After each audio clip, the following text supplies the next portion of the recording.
morning, everybody, and welcome to the meeting. We will go ahead and bring the meeting back to order. Today is December 11th. The time is 8:30. Dr. Gandhi, if you can do roll call and conflicts of interest, please. Thank you, Madam Chair. Mr. Braswell. Mr. Thorwald. Here, no conflict. Ms. Browning. Here, no conflict. Ms. Davis. Ms. Wamsley. Present, nothing further than has been submitted. Thank you. Ms. Spark. Present, nothing, also nothing further. Mr. Hogan. Here. Mr. Nassif. Here, no conflict. Mr. Anderson. Here are no disclosures today. Thank you. 7 present, 2 absent, Madam Chair.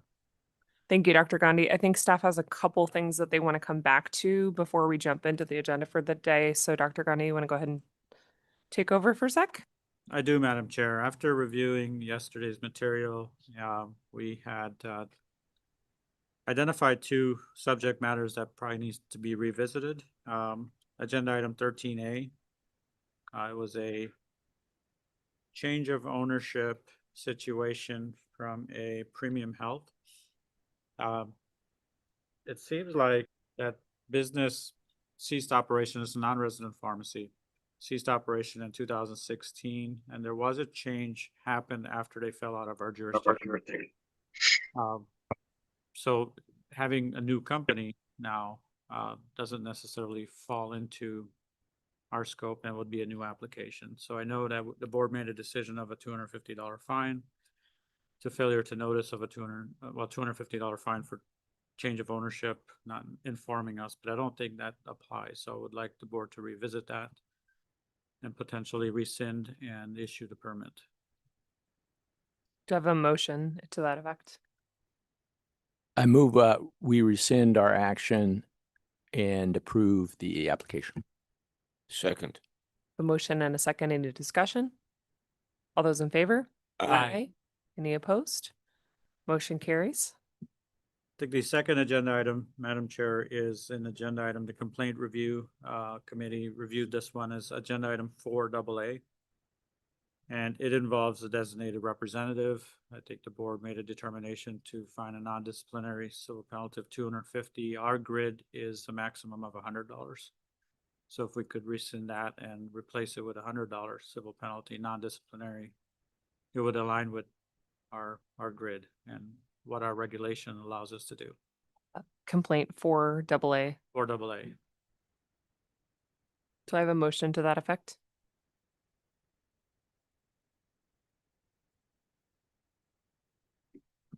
I make a motion to rescind and issue a non-disciplinary civil penalty for $100.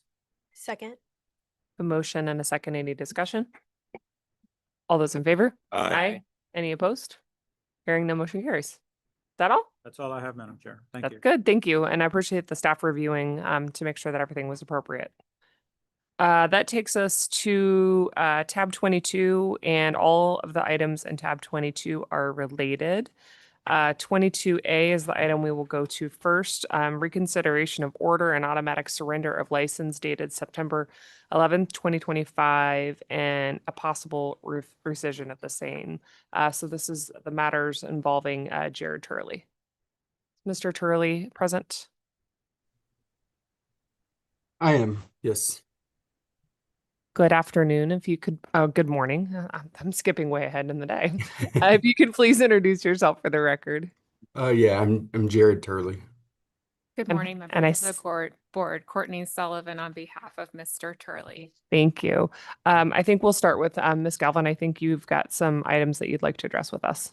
Good morning, members of the board. Jean Galvin, Assistant Attorney General. I just want to provide a little bit of background on this case to kind of help provide context.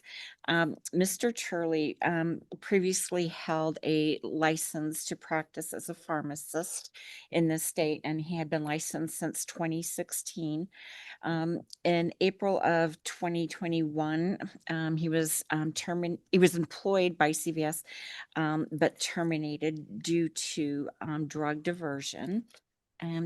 He had interviewed with CVS's loss prevention, cooperated with that investigation, and admitted to diverting particular medications that are contained in your file. In July of 2021, the board and Mr. Turley entered into a consent agreement in order for suspension of his license and treatment. And that consent agreement required him to monitoring and treatment and cooperation in the monitoring program. Sorry, I'm not able to access the documents. Okay. He did go into a monitoring program where he was subjected to random urine drug screens, additional testing. So that went well for him for a period of about 4 years or so, 4.5. And then this August, Papa notified us that a random drug screen that he underwent tested positive for methamphetamine. This went through secondary testing, confirmation testing, and the results remained the same. The consent agreement that he entered into in 2021 provided a provision that should he violate the consent agreement, which included complying with the monitoring agreement, he would agree that his license would be automatically voluntarily surrendered. And given the positive testing that he underwent and the evaluation that he underwent subsequent to his positive test, the board issued a order of automatic voluntary surrender. And that effectuated the provision that was in the consent agreement, and his license became voluntarily surrendered pursuant to the consent agreement on September 11th, 2025. And that order, because it was part of the consent agreement, was executed by the executive director upon notification with the chair. Mr. Turley and his attorney, an attorney associated with Boson and Snow, filed with the Superior Court an action for a special action, declaratory action, and a judicial review action. And that was reviewed with staff, reviewed with attorneys in our office. And what they were seeking essentially is for the matter to be reconsidered by the board. What they are asking is that he have an opportunity, Mr. Turley have an opportunity to have a hearing on whether he violated the 2021 consent agreement. And they have requested that that hearing be held in front of the Office of Administrative Hearings. To accomplish this, and I have provided you with a legal advice memorandum in your file that lays out some options you may wish to consider. If you are inclined to grant Mr. Turley's request, the steps are, outlined on the agenda where you would reconsider and rescind the order of automatic surrender of his license. His license did expire during the time that he was surrendered.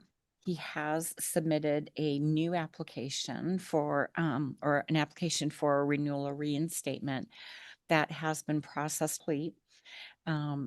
Part of this path that we are proposing as we move forward would be to grant that application for renewal.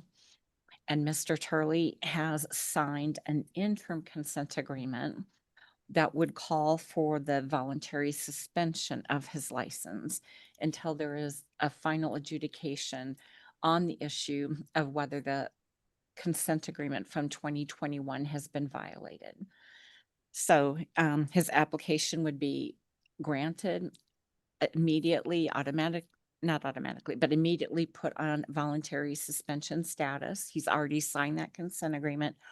And then we would move the matter to formal hearing before the Office of Administrative Hearings solely on the issue of whether the 2021 consent agreement was violated when he tested positive for methamphetamine. Ms. Sullivan is here and will be able to offer any additional information that I may have overlooked, or provide any information that to correct something that I said, or kind of augment their position on this matter. Thank you, Ms. Galvin. Board members, any questions for Ms. Galvin? What's the duration of the suspension in the order that was just signed? So if it is effectuated and accepted by the board, it would be in effect until the board renders a final decision on the question that OWA will about, and that is whether he had violated the 2021 consent agreement. And I think the interim agreement reads that the suspension will stay until there's a final decision and all appeals are exhausted, et cetera. So until it's like final, including appeals, the suspension will stay in place. Anything else for Ms. Galvin? Ms. Sullivan, would you or Mr. Turley like to address the board? Thank you. I agree with Miss Galvin's synopsis of the trajectory here. I think it's important to note and address Mr. Hogan's concerns that Mr. Turley is not going to be practicing pharmacy or holding himself out as a pharmacist during this period of time. So there is some assurances here for the board while he pursues his remedies through OWA. Mr. Turley, is there anything further that you'd like to address? No, you've covered it, you and Miss Galvin. Thank you. So I believe the suggested course of action is on page 6105 in Ms. Galvin's legal memo. We can open it up for discussion.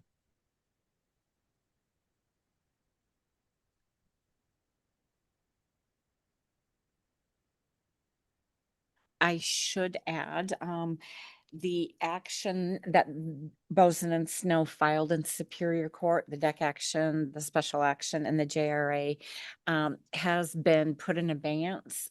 They filed a notice of potential settlement, I believe it was, with the court to let them know that we're working on negotiations and therefore the state, the time is told for the state to respond. And if this is agreed to, then they have agreed to dismiss the Superior Court action. That's correct.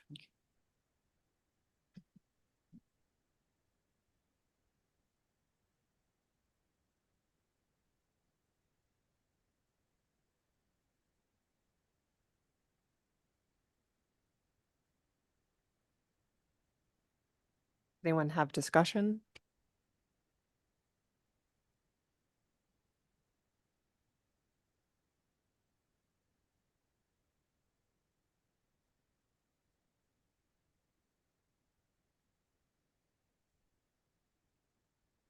I have a comment.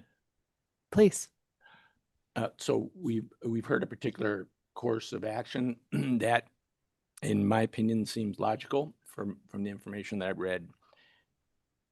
I'm assuming there are other courses of action. Ms. Galvin, your opinion on these other courses of action would not be as favorable for all parties involved, or could you speak a little bit about any potential alternatives, if there are any? Without getting into specifics, one option would be to reject this proposal and allow direct me and the Attorney General's office on behalf of the board to respond to their actions that they filed in Superior Court, and let the court decide or dictate how this would end. Thank I'll just share my personal opinion. I'm in support of Ms. Galvin's suggestion here. I think that it still protects the public, as Ms. Sullivan mentioned, and will allow for it to be adjudicated. So I see no reason not to follow her recommendations.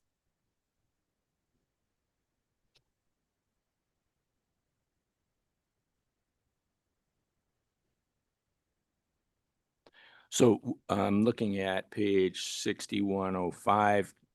The first bullet is already accomplished. So would a motion take the form of pretty much the second and the third bullets? I I think believe the agenda, item number 22 on the agenda gives a better outline of the order in which to consider the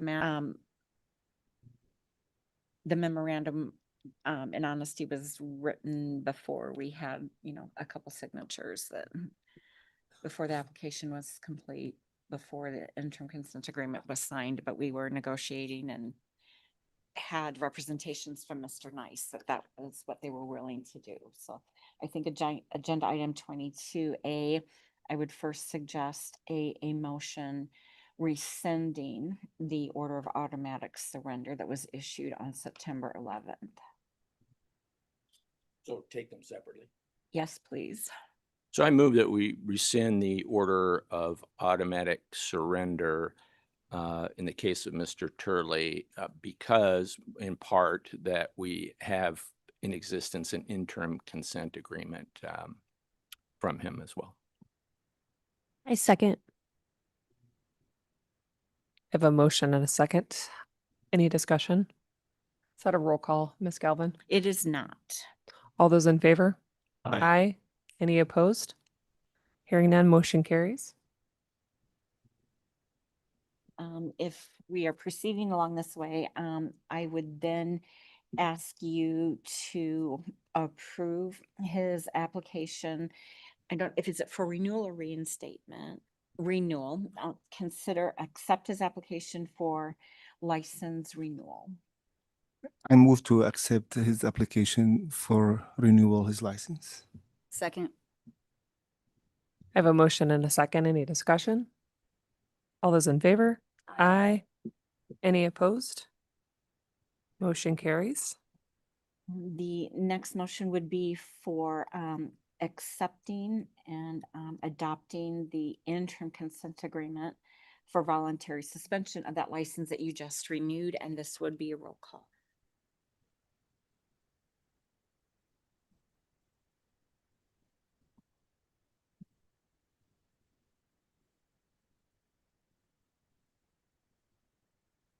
So I move to accept the interim consent agreement that I believe is currently signed and now in front of the board. Correct. I second. Any discussion? Dr. Gandhi, roll call. Mr. Braswell, Mr. Thorwald, Aye. Ms. Browning, Aye. Ms. Davis, Ms. Walmsley, Aye. Ms. Spark, Aye. Mr. Hogan, Aye. Mr. Nassif. Aye. Mr. Anderson. Aye. 7 ayes, 2 absent, Madam Chair. Thank you, Dr. Gandhi. The final action, in my opinion, on this matter would be to refer the matter to a formal hearing before the Office of Administrative Hearing.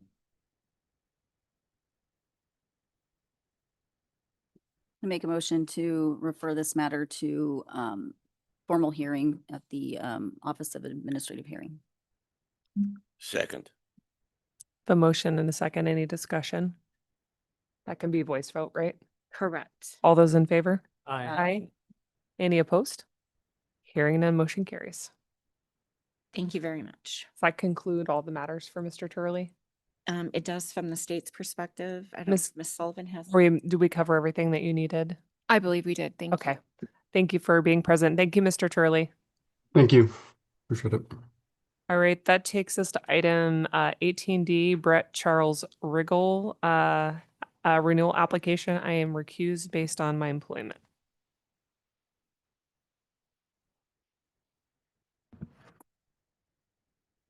Thank you, Ms. Walmsley. This is tab 18D, renewal application for Brett Charles Regal, pharmacist. Our board staff is Ms. Jennifer Mitchell. And it looks like Mr. Regal and Mr. Rain are present. Would you please introduce yourself for the record? Brett Regal. Sorry, my microphone isn't turning on. Michael Rain with Boson and Snow. Thank you. Ms. Mitchell, could you please provide a brief summary? Certainly. Brett Charles Regal was licensed as a pharmacist on December 23rd, 2021. He applied for the renewal of his license on October 19th, 2025. Mr. Regal is currently employed by Walgreens. Through his legal counsel, Mr. Regal disclosed that he'd been arrested for DUI, alcohol, drugs, vapors, combo, and DUI, dangerous drug or metabolite, on or about July 24th, 2025. Mr. Regal disclosed the same DUI on his license renewal application. Thank you, Ms. Mitchell. Mr. Rain, would you like to make a statement before we move into questions? Is this thing on? Thank you, members of the board. We appreciate your time. Yeah, Mr. Regal did voluntarily disclose that he had been arrested on suspicion of DUI. He did that timely. We have had a little bit of interaction with the board to provide him the records that we have in our possession. Mr. Regal is currently working in retail pharmacy with Walgreens and has disclosed the fact of his arrest and this pending board investigation to his employer. There's no allegation of any pharmacy practice errors, any allegation of Mr. Regal being impaired ever while in the workplace. This was Mr. Regal's very first arrest ever. He never had any previous interaction with law enforcement of that nature. Mr. Regal does intend to defend against the charges. He has separate criminal defense counsel, and so he denies that he was impaired that evening. There were a couple interesting facts we thought would be noteworthy to the board. One being that if you read the police report, there's a bit of a, I wouldn't call it comical on his behalf, but there's a bit of a job related issue in there, is that the officer had identified some pharmaceutical product in Mr. Regal's on his seat. There were some vials or tubes. He also had a handful of syringes. And so, of course, if you're a law enforcement officer and you look down and you see that, you start to ask questions. But those were just testing or training supplies. He had some tubes of saline and syringes solely for the purpose of practicing his dexterity with syringes. He was really just engaging in extra training. The police report talks about that being sent out for testing. We have zero concern that that's going to come back as a drug product. It was saline, and I think he called it colored water, or, training supplies. So to the extent you had seen that and you had questions, that is not a concern for us whatsoever. But because Mr. Regal, took a breathalyzer and it was zero, he had no alcohol in his system, they took a blood draw. And those tests are out. I don't know why in the world of criminal law enforcement, those take months to come back, whereas, it doesn't seem to take that long in other environments. But those tests have not come back. Staff has asked us a few times, do you have them?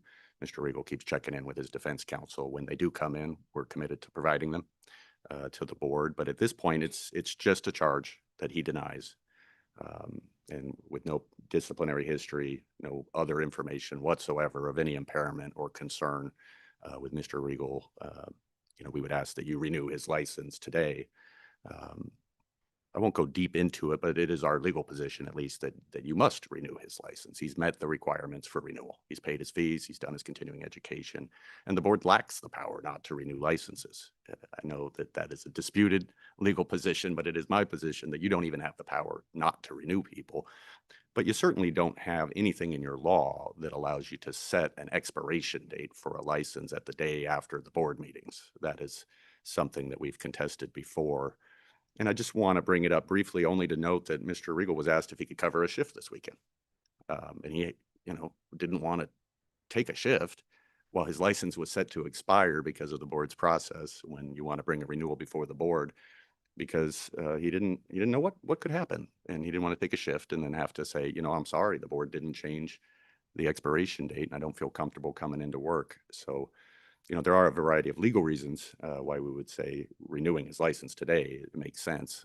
But one of the other main reasons is it changes nothing in your powers or your ability to investigate you don't lose any power to take significant or swift action should you ever find that there's evidence to do that. Right now, all you have is a suspicion of a DUI that Mr. Regal denies. And so, as I noted, we're committed to continuing to cooperate with the board to get to the end of the matter, to get the police report or the testing or whatever documentation might come of that matter directly to the board staff when it becomes available. And so with that, Mr. Regal is here to answer questions. He can talk to you about his current work environment. That said, he is on advice of his criminal defense counsel, given the status of his defense, not to publicly discuss the facts of his arrest that night. As we all know very well, even without a law degree, that criminal defendants have the right to remain silent, and that's a very powerful right that we have to defend against criminal charges. And so, we likely won't be able to answer, choose on the advice of counsel not to answer very specific questions that you might have had about the events that night. We can confirm that, it was his only arrest, that he, well, I guess there is one other fact I should mention that could be of note, that Mr. Regal had changed jobs. I think it was the day after he was let go from his job in nuclear pharmacy. Just because the dates will line up, you might think that had something to do with his DUI. It had nothing to do with his DUI. It was just a bad 2 days for Mr. Regal. It was completely unrelated. It had nothing to do with the fact that he had been arrested whatsoever. He then went and got employment with Walgreens, and he's been working there without incident. So with that, I'll conclude and just ask that the board renew Mr. Regal's license and that you continue your investigation. And we suspect we'll either see you again to discuss it, or if the staff gets to the point that they can dismiss it, then we'll pursue that. So thank you. Thank you, Mr. Rain. Board members, questions?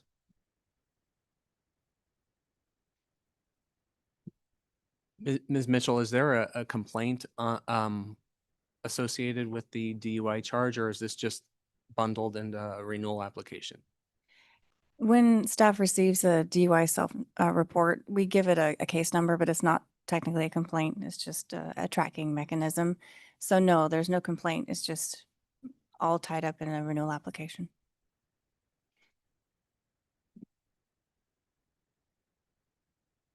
So I believe he reported timely manner, right? And his DUI still pending, like the results. I mean, I believe from my perspective, I don't see, like I say, we should renew his, renew his license. Mr. Chair, Yes. John, is the case number appropriate, or should we move it to a complaint so we can close the loop with blood draw and other information that we're still looking to cover? I mean, that's the board's preference. If they choose to open it as a complaint, they certainly can.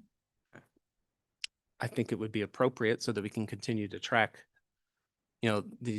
what the impounded substances were and the disposition of the DUI. Do we have to make a motion for that, Ms. Galvin?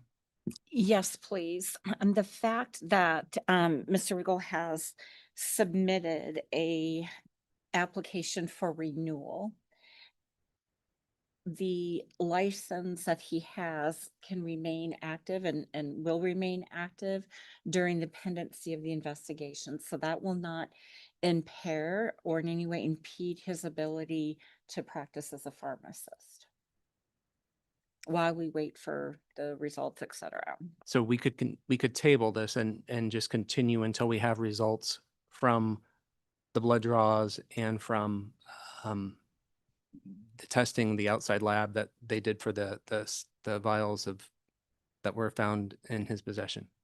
Correct. We could perhaps set it, for February, if the results have been returned. If not, we can hold it in April.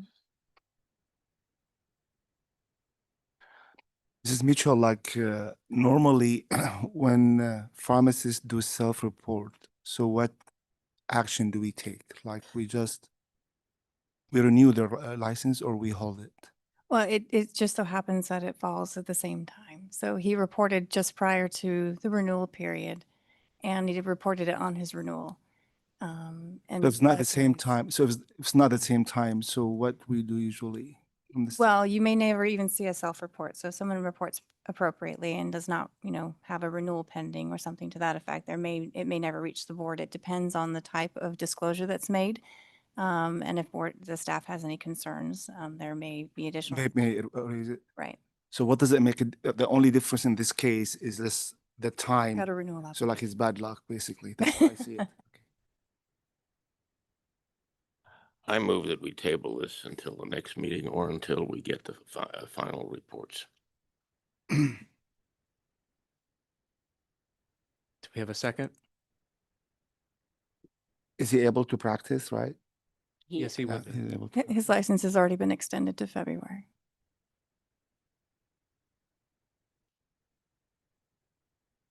Just a question then, what you were asking about, would we open up a complaint or this is just tabled and then pending and we would get? What would be? It was two thought processes. If we're gonna extend the application to February, and if we get all the information by then, you'll hear it in February. If not, we'll move it to April, so forth. But if we fully grant the renewal application, the thing would have been to open a complaint so we can track it. So there's two pathways to. Okay, that's figure it helpful. out. Yeah, I'll second. Any further discussion?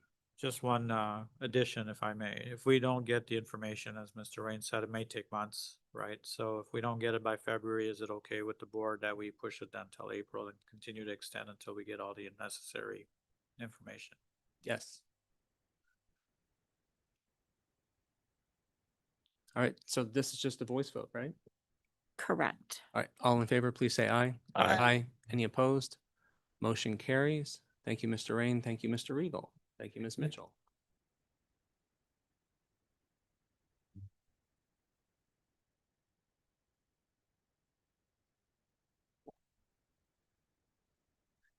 That takes us to item 18K for Intuitive Surgical full service wholesaler permit. I believe we have a request for postponement here. Is that correct, staff? Ms. Sullivan?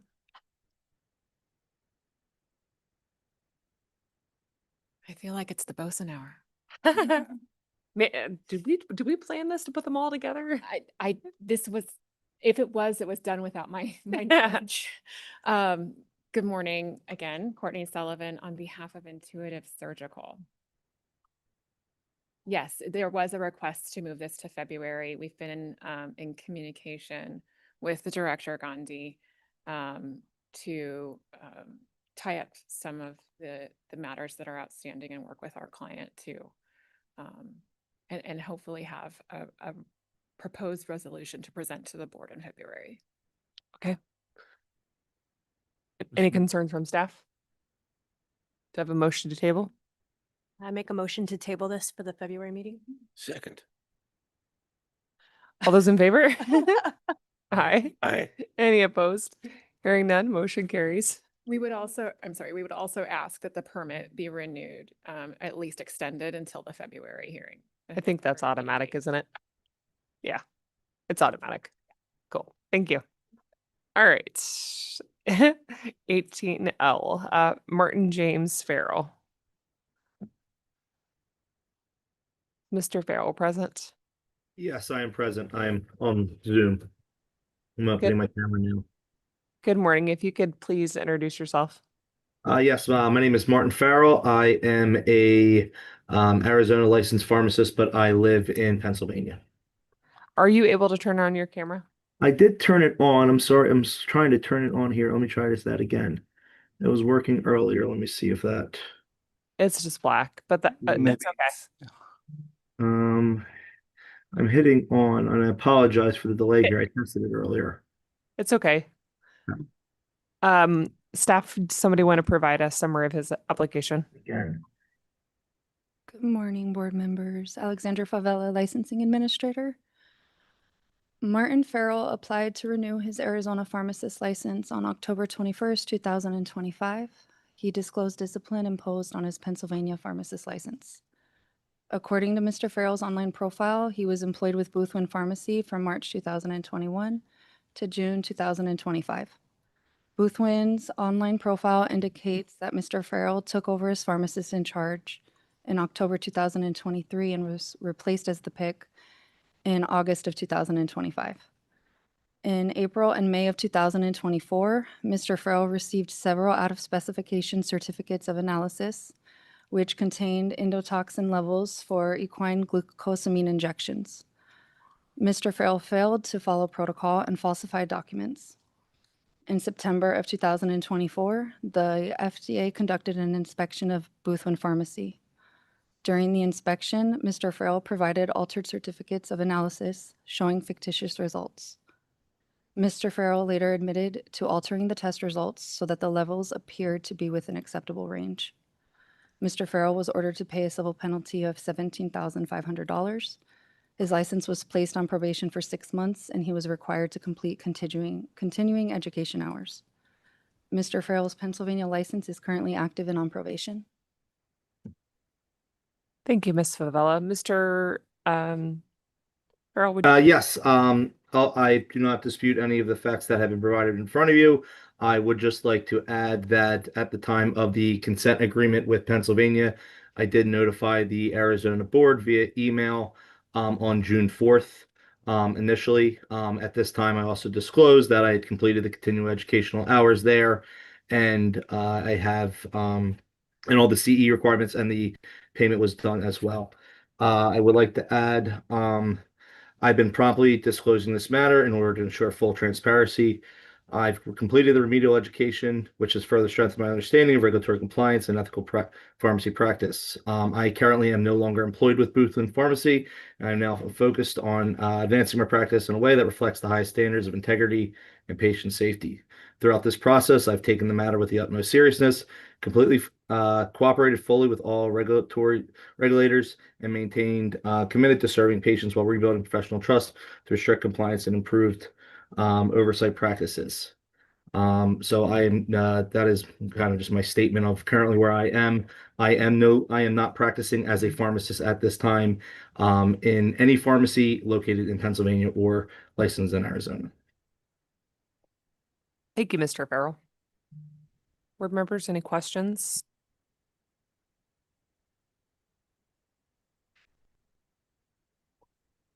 Madam Chair, if I may, were any of those products shipped into Arizona? I was anticipating that question. At this time, I cannot say. I do not recall anything. These were equine related products that would have contained glucosamine.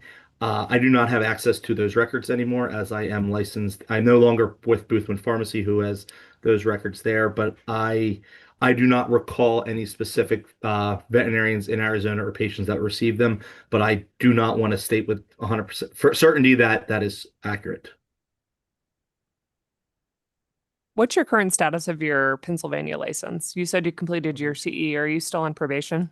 Still on probation. I have to apply for the probation status to come off. That process with the legal representation. And how long have you been on probation? The consent agreement was signed in, I'm sorry, so I guess I received the agreement back on, what was that? May 5th. So since May 5th. And you said you've not been working since then? I have not. I was working with Boothwin until June 30th, at which point we had separated. Do you dispute any of the facts about falsifying the documents? No, I do not dispute any of those facts, and I have a statement that was provided to Pennsylvania and the FDA at the time in October of 2024. So why did you do that, just out of curiosity? So I did make this regrettable decision to alter certain certificates of analysis for glucosamine-containing products. It was an effort to downplay the out-of-specification results of these products at the time. It was not my intention. It was my intention to limit the focus of the OOS reports that had already been disclosed to the FDA. The FDA did receive some results that were the accurate with the OOSs for the endotoxin glucosamine. These were just on subsequent requests there. The COAs for the glucosamine-containing CSPs provided did not represent the COAs downloaded from the laboratory. It was more of to limit the extent of the investigation and the inspection that was ongoing at that time with the FDA on site. So did you take it upon yourself to do this, or were you instructed to do so? I did this upon myself. Okay. He clearly has admitted to acts that violate our professional standards and conduct required of Arizona licensed pharmacists. And my thought is we have to memorialize this in some sort of discipline. Mr. Farrell, why do you want to keep your Arizona license? Do you have any intent on coming to Arizona? I do not at this time. I don't have, it was more of just as my licensing, I've had. I know Arizona has changed their regulations that do not require non-resident PICs to have an Arizona license now. So my Arizona, it was more of just a renewal process of the licensing I had. But I have no intention at this time to, move to Arizona. Would you be willing to voluntarily surrender your license in Arizona? Would that require any, or would that be more of just a non-renewal aspect there? So my license would just cease to have been renewed? Mr. Farrell, this is Jean Galvin, the board's legal counsel. Mhm. If you would agree to voluntarily surrender your license, that is a disciplinary action. It is reported to the National Practitioners Data Bank, and it is viewed as akin to a revocation. We do have the ability, if you enter into such a consent agreement, to work with the facts as alleged. There can also be provision that you neither, we can work with the facts in that consent agreement, but it is not simply a non-renewal. I would have to get legal counsel, I think, before agreeing to anything of that nature. Mr. Anderson, what I'm thinking is to copy or mirror what Pennsylvania, like probation, because they already addressed this issue that took place in their state. And just we mirror the same probation for the same time period. What about a decree of censure or something like that? Because a probation generally has some sort of follow-up for us to have to follow up with this licensee for some sort of remediation or continuing education or an additional exam. Yeah, Or I'm something. good with, yeah, I mean,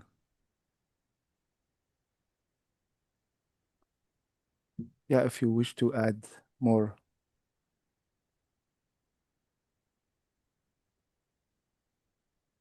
Mr. Farrell, can I ask you a question? Yes. You said that you're not working in Arizona or Pennsylvania, but did you say you're not working as a pharmacist in any state? I'm sorry, I'm not working at a pharmacist at any state at this moment. Okay, I just want to clarify But that. yeah, I appreciate that clarification. I was just focused on where I am located and where I and the board here. So, but I'm not working at all. Is your license suspended in Pennsylvania, or is it just on probation? It is just on probation at this time. Okay.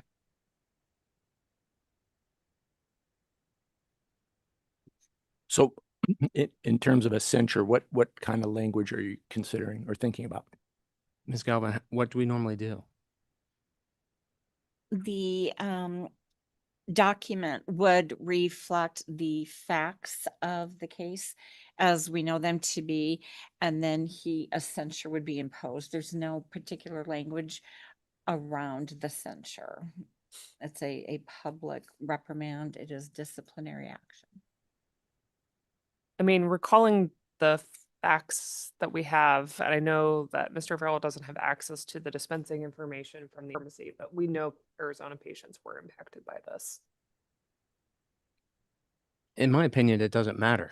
He's an Arizona licensed pharmacist, and he admitted to violating many drug laws, regardless of where he was employed at the time, regardless of which patient got it.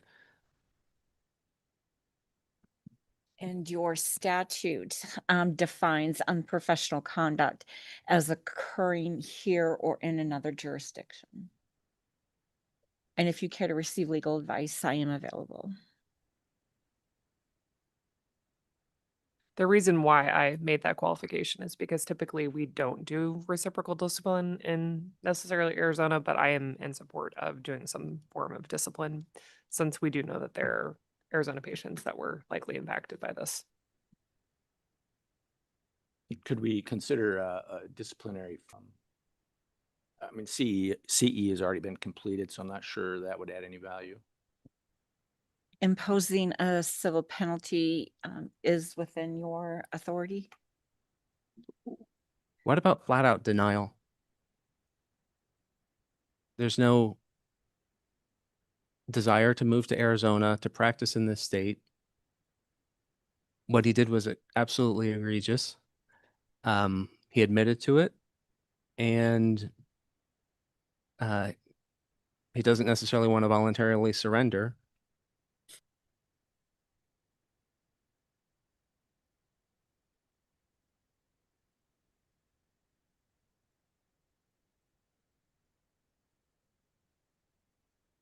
I like make motion for legal advice. Is that possible? Do I have a second? Second. Yeah. All those in favor? Aye. Aye. Any opposed?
All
right, welcome back, everyone. Thoughts after our legal advice?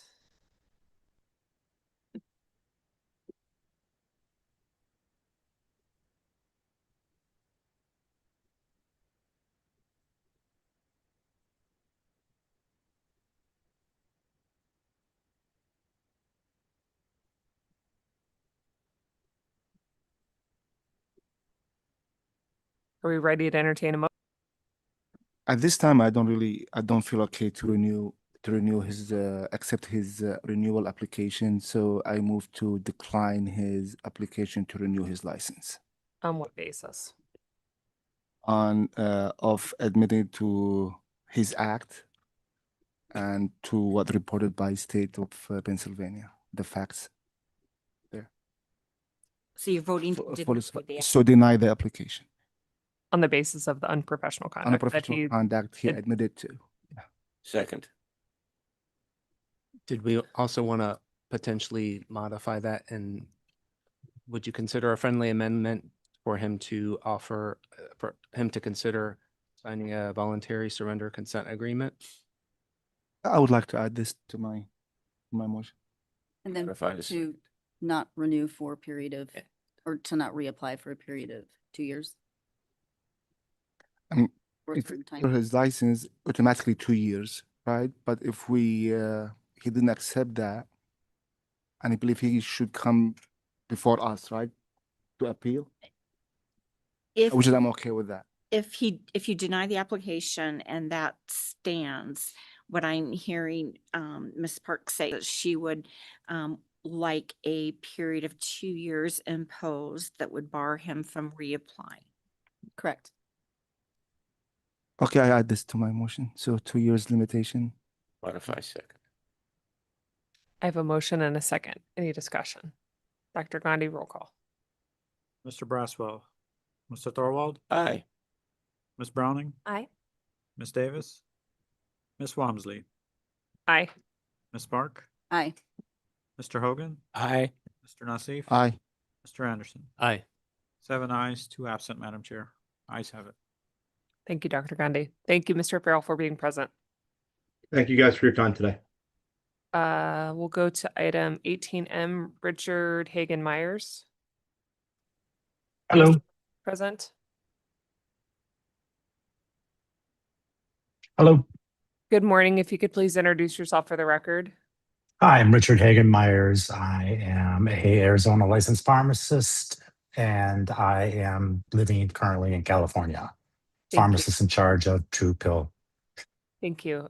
Ms. Bolts, if you could give us a review of the application. Certainly. Hannah Bolts, Licensing Division Manager. Richard J. Hagan Myers was issued an Arizona pharmacist license on February 10th, 2010. He applied to renew his license on October 2nd, 2025. He disclosed a pending citation against his California pharmacist license. He's currently appealing that citation and expects to appear before the California board sometime in April of 2026. The citation indicates that while he was employed after May 12th, 2022 as pharmacist in charge of True Pill, he failed to comply. Specifically, an investigation involving records from January 2019 through 11/30/2023 found True Pill dispensed 59 controlled substance prescriptions for dangerous drugs without valid prescription. He was the pharmacist in charge when these were dispensed to patients in California pursuant to orders from prescribers who did not possess a valid license to practice and prescribe in California. Thank you. Thank you, Ms. Moltz. Mr. Hagen-Myers, would you like to address the board? Yeah, this is a pending appeal, as was just mentioned. I had just started as pharmacist in charge with True Pill, and it's quite a large operation, so trying to get my arms around everything that was going on. And a few years later, we were advised of this investigation, and the short of it was that we had a system issue in our order processing software that was not verifying the physician's ability to prescribe out of state. Once that was made clear and we were aware of it, we immediately implemented a fix. But it was something that I was unaware of for the first few months. I had just started with the company, and I was unaware of for the first few months that safety block was in place, or that it was not in place, and that it needed to be fixed. So we have set up an appeal. I believe we actually have a date now. It's April 26th. And we will be appealing that on the basis of, that wasn't anything that we were intentionally doing or even had awareness of that we were doing. And if in fact it was being done, so that we will be appealing it. And that is to remove it from my personal license. I feel that that was something that I couldn't possibly have known at that early stage, trying to understand the rest of the operation. Mr. Hagen-Myers, so the citation and fine was against your personal license and True Pill? Yes. What was your involvement in the dispensing of the prescriptions? None at all, other than being the pick. I wasn't even aware that it was happening. Okay, but you didn't personally dispense any of these medications? You're No, involved I in did not. PIC for the facility? Right. Okay. And I was new, so I really hadn't had a chance to fully understand the dispensing system. Okay. So we've been doing some tabling recently, and one option that I'm thinking about is if we table the application, that would, I need to understand what the implications are, because the purpose of tabling would be to get to the resolution of the California investigation, and then we could make, we'd have more facts. My question is, what happens if we table? You may table the application, and then his license would continue to be valid until it is resolved. Mr. Hagen, where is this citation and fine in the disciplinary process? An office conference, or is this a hearing? This is a hearing, and I will be, along with the pick that was in charge prior to me, will also be attending that hearing. Has the same disciplinary action pending. So basically, I just picked it up from the date that I started moving forward. So this was something that was going on, or something that was an issue that had started before I even joined the company. Just for knowledge of the group, California's process takes a long time. So even though there's a hearing in April, that does not mean it's going to be resolved very quickly. It may be a while. It looks like California referred to it as an office conference. Initially, it was an office conference. This may be an office conference office conference coming up. I'm not, I don't have the paperwork. We just heard through our outside counsel that it was scheduled for the 26th. I still haven't received any official notice.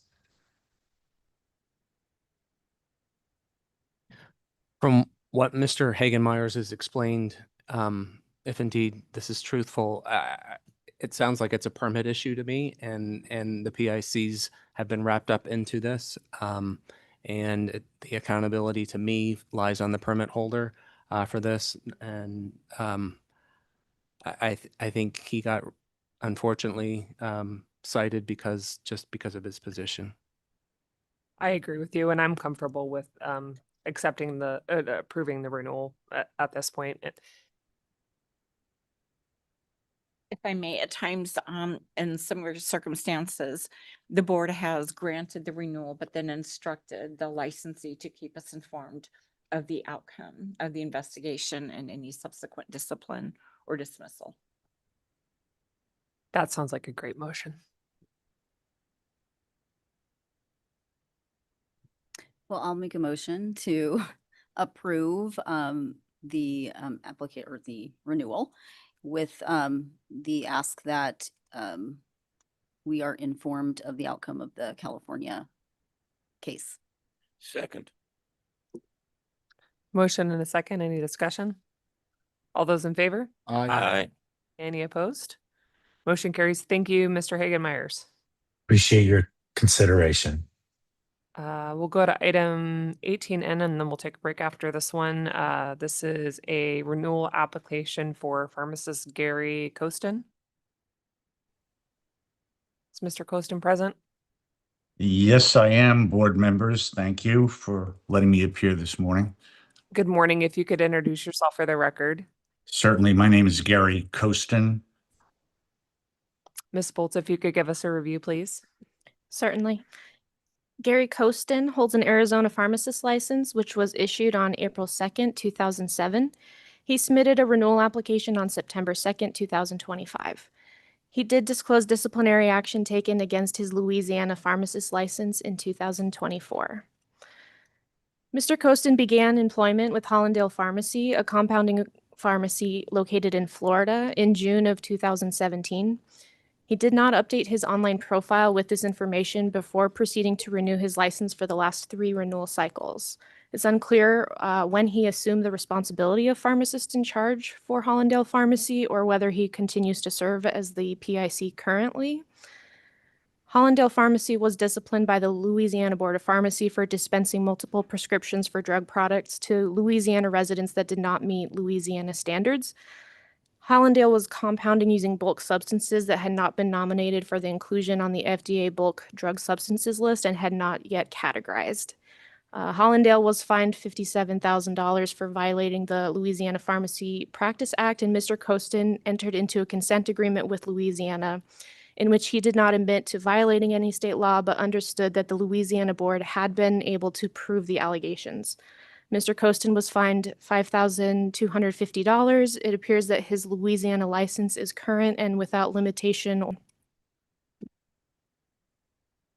Mr. Costin, would you like to address the board or for us to go into questions for you? Yeah, I'm sort of taken aback by the fact that you had no record of my assuming PIC at Hollandale Pharmacy for 3 renewals. I would have to pull out the renewal applications. I'm totally floored by that. I don't know what else to say at this point.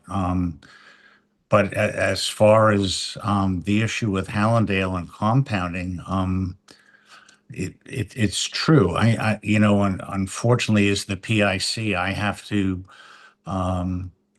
be the responsible person.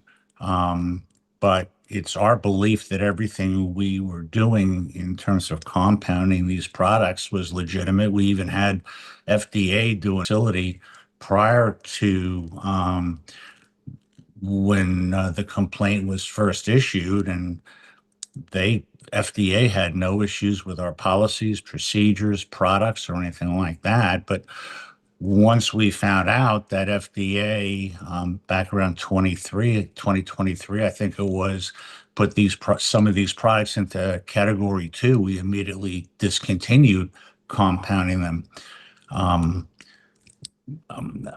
Beyond that, I put myself at the mercy of the board. Once again, if I'm disciplined at Arizona, now it becomes a discipline in all the other states I'm licensed at. And I know that's my issue, not yours. But, I'm really more floored by this PIC situation. But in any event, I have nothing further. Are you still the PIC of Hallandale Pharmacy? I am, yes. And you've maintained the role as PIC since joining them in 2017? That's correct, yes. And your own personal license was disciplined by Louisiana? That's correct. I guess by my virtue of being the PIC, they had no choice under their state law. Which then resulted in discipline in a number of other states. That's correct. Their action was actually against the permit, Hallandale, rather than me. But the settlement involved me. I had to agree to a consent agreement. And he disclosed those appropriately, Ms. Bolts? He disclosed the Louisiana discipline. But not the others. I'm not aware of other discipline that he may have received after that Louisiana discipline. I've had no further disciplines anywhere since Louisiana. According to the clearinghouse report, there's Nebraska. It appears those are from the early 2000s. Okay. So that's his full report. That's in NABP. Okay. The clearing. I'm sorry for interrupting. That Nebraska permit on appeal was granted. And that's why I didn't disclose it. Go ahead, I'm sorry. I'm sorry? Go ahead and finish your statement. I apologize. Yeah, no. I was saying that I did receive a Nebraska permit on appeal. And that's why I don't disclose Nebraska as a discipline, because there is no discipline. I got the license. The clearinghouse report starts on page 4804. Yeah, it's a couple pages long. Ms. Bolts, so the case came to us because of the lack of updating the PIC in terms of evaluating the application.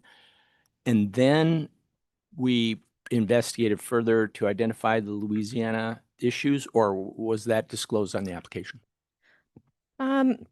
So in his online profile, it doesn't show that he was employed with Hallandale. He was employed with a different pharmacy. So it looks like he just didn't update it when he left that pharmacy. Hallandale's profile doesn't indicate that he's the pick either. It indicates somebody else, and it hasn't been updated since 2018. So there just wasn't record that he was serving as the pharmacist in charge. So that's why I, asked him to provide the dates of, when he ended employment with Miami Pharmacy and when he became employed with Hallandale. And how did we discover the Louisiana actions? Oh, he disclosed that on his renewal application. So it sounds like we've also just uncovered an issue with Hallandale Pharmacy and their pharmacy permit with us, because it's not been active. It's not been updated appropriately either for their PIC. Correct. Should we open a complaint on Hallandale Pharmacy just to investigate that?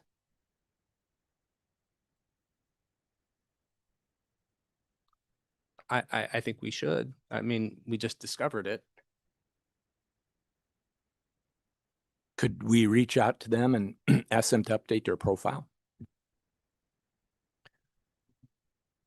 As the pharmacist in charge, perhaps Mr. Kostin may consider updating their online profile for the permit.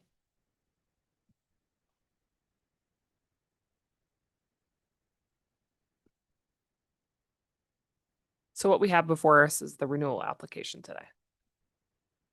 I mean, I personally feel okay to accept his renewal with no action. That's me. And I would like to make it my motion. Second. I have a motion and a second. Any discussion? Can we add that he needs to update both Hollandale and his personal with the, how long he spent the PIC? Can be that added to, I mean, or we have to do You make warning, that request. like warning. The request. I assume he would comply. We have standard, fee, civil penalties for not updating. So instead of just renewing, okay.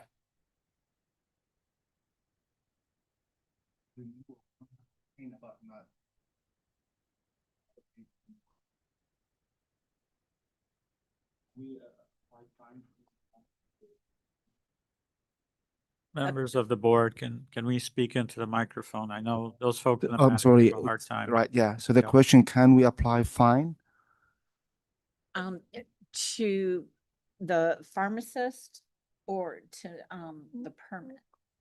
For either one of them, like for pharmacists in this case. We cannot I'm do not- anything against the pharmacy at this time. Okay. But against, the applicant, if you want to, renew his license Was $250. upon the imposition of a civil penalty, disciplinary or non-disciplinary, you may do that. It would have to be through a consent agreement.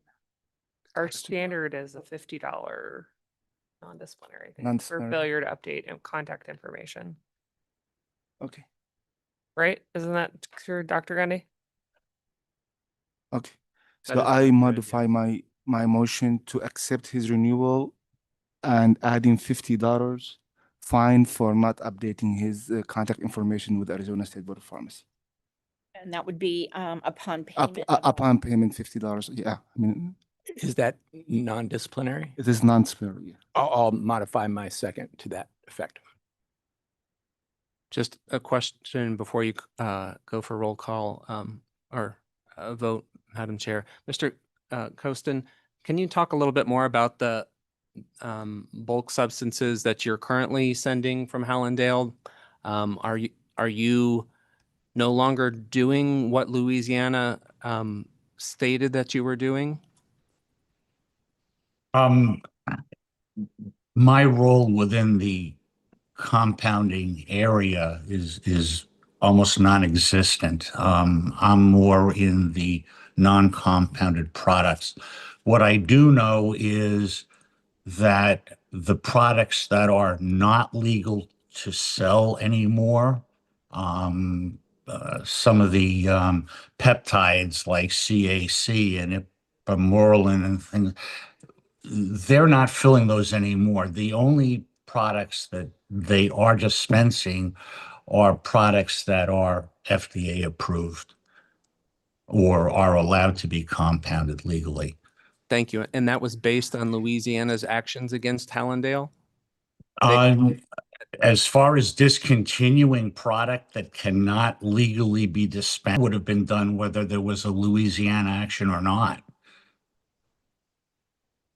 But it seemed like the Louisiana action was taken because products were used that weren't on the bulk substances list.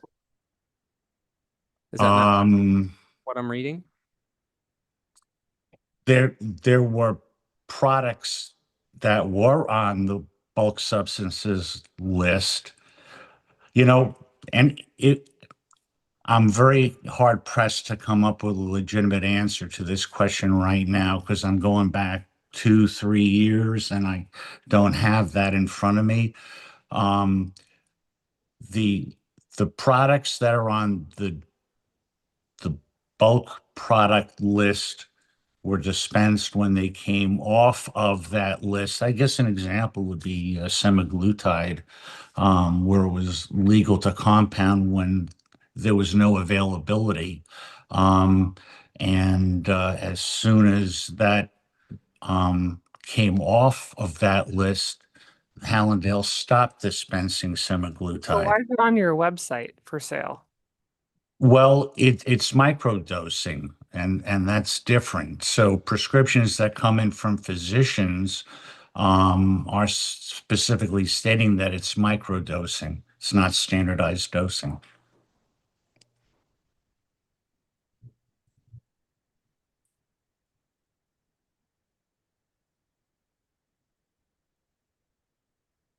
And phentermine 30 milligram capsules are also, that's a commercial product. That's not a compounded product. That's on your That's website. commercial. You're not compounding that. No. So you're still playing in this gray area where essential copies and messing with doses that aren't commercially available. And yeah, it's very unfortunate.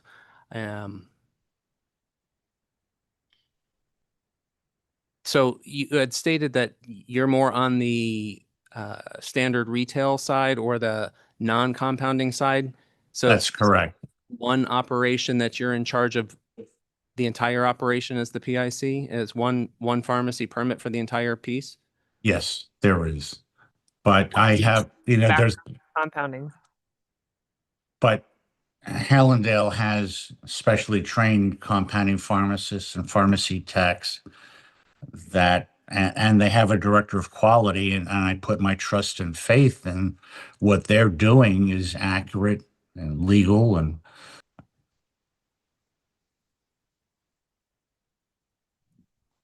I have concerns with I think what we're discovering here, I think we have an opportunity to.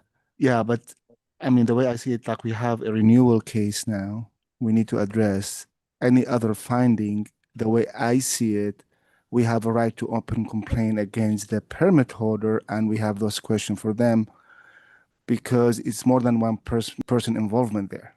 There is like team if we like to hear answers. But the way I look at it now, it's just one case. It's accepting or decline his renewal application. Me personally, as a pharmacist, him being a pharmacist, I don't see a concern for him to renew his license in our state. Now, I believe any of us has a right to open a complaint against the pharmacy if we just based on the finding now.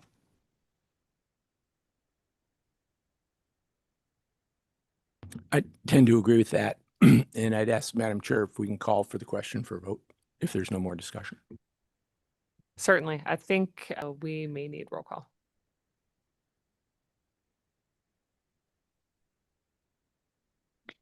So there was a motion and a second. to grant renewal with a $50 non-disciplinary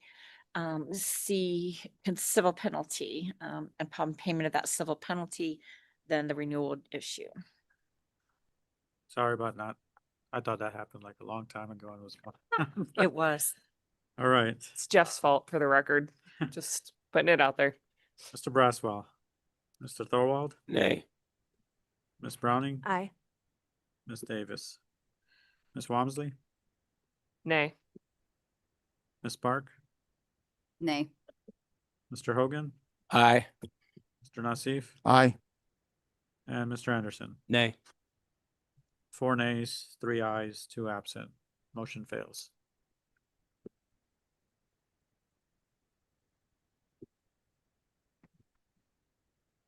I'd make a motion for legal advice.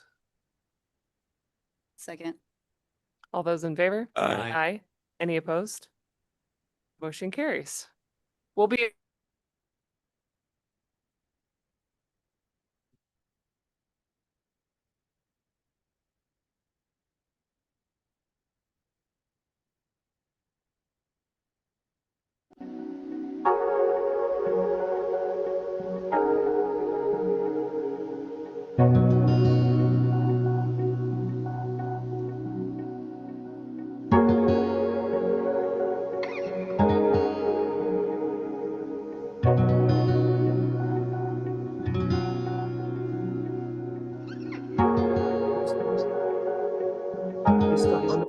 huh?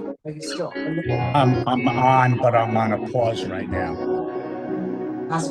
I don't know.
Okay.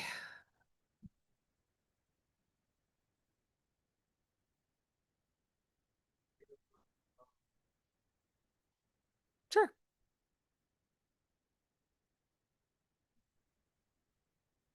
Ms. Sullivan, did you want to add something? Good morning again. I just wanted to remind the board, on behalf of Hallandale Pharmacy, that we were here last fall on their renewal when we discussed the Louisiana discipline and the board granted the renewal.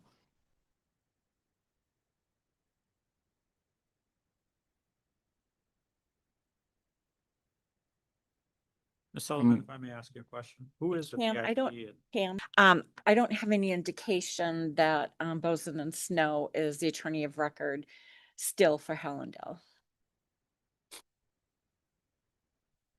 I'm happy to provide a supplemental notice of appearance. I don't believe that we filed a notice of withdrawal.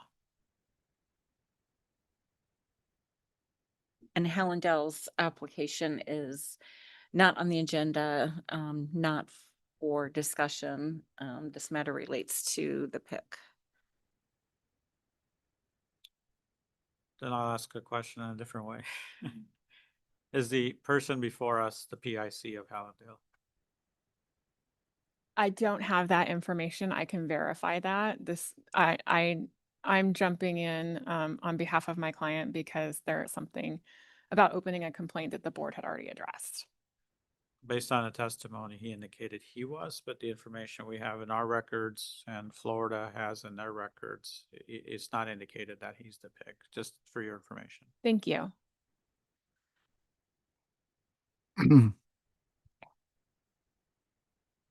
Thoughts on a motion or additional discussion?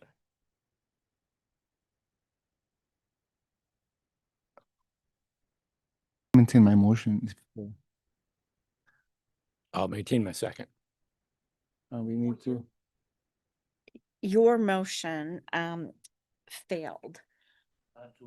You want You need to make a new a motion. new motion, yes. To say it in a different way. It's a different way. Okay, so I move to accept his renewal application upon paying $50 fine for not updating his contact information. A non-disciplinary. It's non-disciplinary. Second. I have a motion and a second. Any discussion?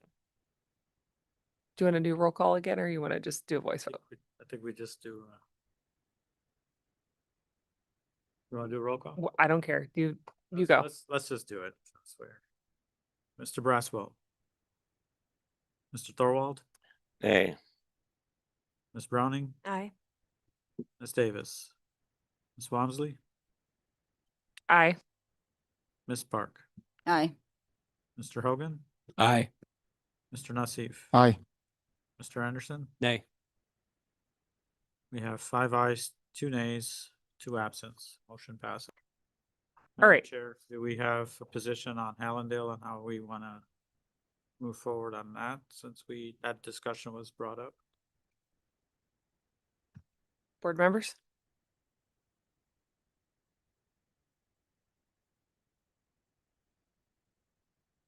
Since he identified himself as the PIC for this pharmacy, and we just checked during the board meeting that Hallandale doesn't list him as the PIC, I think we have an obligation to just follow up. I don't know if it needs to be a formal complaint or what, but I think we need to follow up. I think their legal counsel heard that, so I'm sure they'll rectify that matter. Yes. Yeah, I'm sorry, but I looked on the Louisiana Board of Pharmacy website, and under Hallandale Pharmacy, I am listed as the PIC. We're talking about the Arizona license and your Florida license. Oh, I'm sorry. I'm not a PIC in Arizona. And I'm not the PIC of the pharmacy in Florida. That's a different person. The PIC for the Florida permit and my license as permittee for Louisiana are 2 entirely different people. It is common for compounding pharmacies with multiple state licensure to have. However, we asked him if he was the PIC for the Arizona pharmacy, and he told us yes since 2017. There is no. No, I apologize if you said Arizona. I didn't hear that. I thought you were talking about Hallandale. So just for the record, so you're not the PIC for the state of Arizona. No, I'm not. So now the motion. I believe the PIC for Arizona is the owner of the pharmacy, David Rabani. I believe. And that's what we have in our. No, that's not what we have. Okay, so I don't know if I can rescind my. So I guess why do you, why?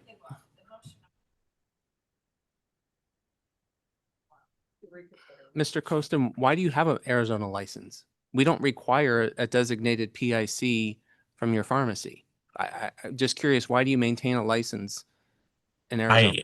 I got it when it was needed, and I hate to lose it in case you decide you want to reinstate that law. Who's in charge of operations at Hollandale Pharmacy? That would be David Rabani, the owner. Okay. So And to I'm sorry, clarify one more time, you're not the PIC for Arizona. that's correct. Okay. My concern is if he thought that we were the Louisiana board all this time is a little bit of a concern. No, we're talking remotely. I'm sorry, and I have hearing aids, and I guess I just wasn't hearing properly.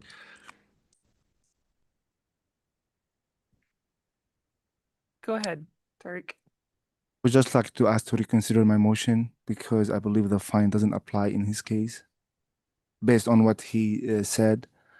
And I really want to reach out to the operation there just to understand what's going on. If I may, Mr. Al-Nassif, he still has not updated his employment information. So still 50, okay. Okay, so so no need for consider. So the motion passed, but Dr. Gandhi, I don't know if you need to reach out to them or complain. Regardless, his employment is not correct in his profile. So we fine. That's correct. We're still unclear about whether or not Hallandale has the correct PIC listed in their profile. Madam Chair, to put this to rest, we'll evaluate that after this meeting is over and take appropriate action.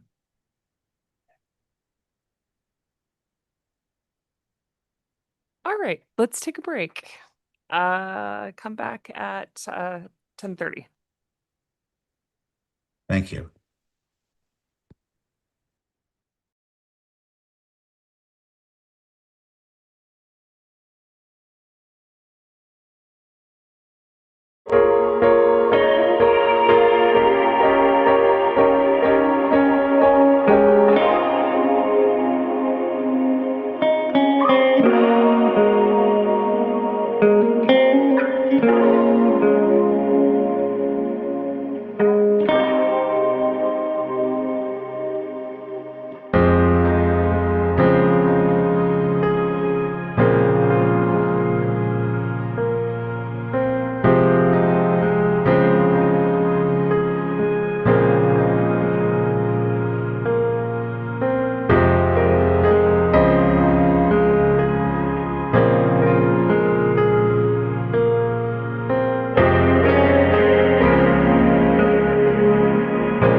All right, welcome back. Let's go to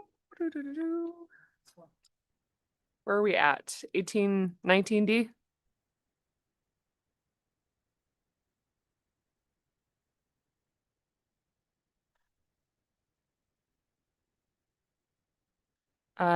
Jason Hawkinson?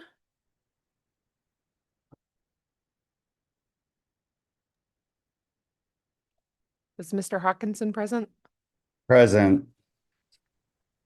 Good morning. If you could please introduce yourself for the record. My name is Jason Hawkinson. Welcome. Ms. Castro, are you going to do the review today? Go ahead.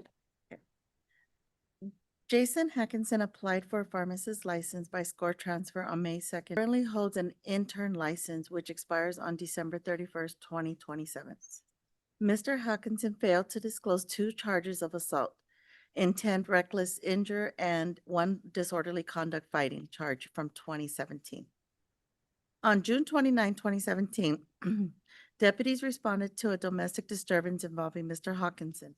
During the altercation, he became verbally and physically aggressive towards family members, resulting in minor injuries to his sister and stepfather. Mr. Hawkinson pleaded guilty to 2 counts of assault, domestic violence. He has fulfilled all terms of his sentence. Mr. Hawkinson petitioned the court to set aside the judgment for both counts, and it was granted on October 29, 2018. Thank you, Ms. Castro. Mr. Hawkinson, would you like to address the board or do you want us to jump into questions for you?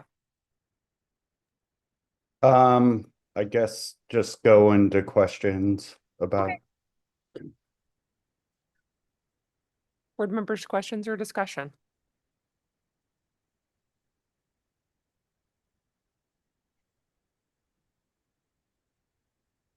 Mr. Hawkinson, can you share with us a little bit? It looks like you've got some troubling history with alcohol. Without sharing PHI, can you share a little bit about what's going on with you? Yeah, we probably should go into executive session. Okay. Can you, Mr. Hawkinson, explain why you didn't disclose on your intern application or on your pharmacist application these charges? They came up on my intern application, but I had submitted the paperwork. My understanding was from my legal counsel at the time that if I completed the basically what the court had asked for and they set aside, that I wouldn't have to disclose that information in any application. They told me that being set aside was like it never happened. So unfortunate event. There was some stuff going on in my family at the time, but that's in the past. Things have been resolved now. And I'm just trying to move forward with my life.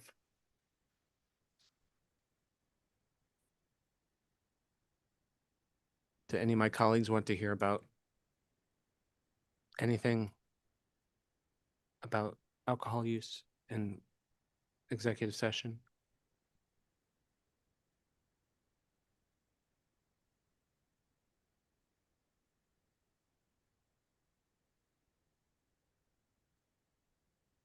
Would you like me to discuss my alcohol use or? I think we need to move into executive session, so I'll make a motion to move into executive session. We also want to do legal advice just in case we need it. Yes, please. Also potential legal advice if needed. Modify. All those in favor? Aye. Any opposed? Hearing none, motion carries. We will send you an invitation to a breakout room where we will, we're going to physically move Mr. Hawkinson, but you'll get an invitation for a private breakout room where we can have a private conversation with you. Okay.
Okay, we've got everybody back. Now that we were able to obtain some additional HIPAA information for Mr. Hackinson, do we have any additional non-medical related questions for him, or I'm ready to entertain discussion or a motion?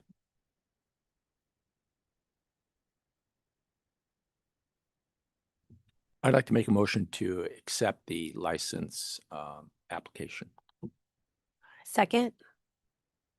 Motion and a second. Any discussion? All those in favor? Aye. Any opposed?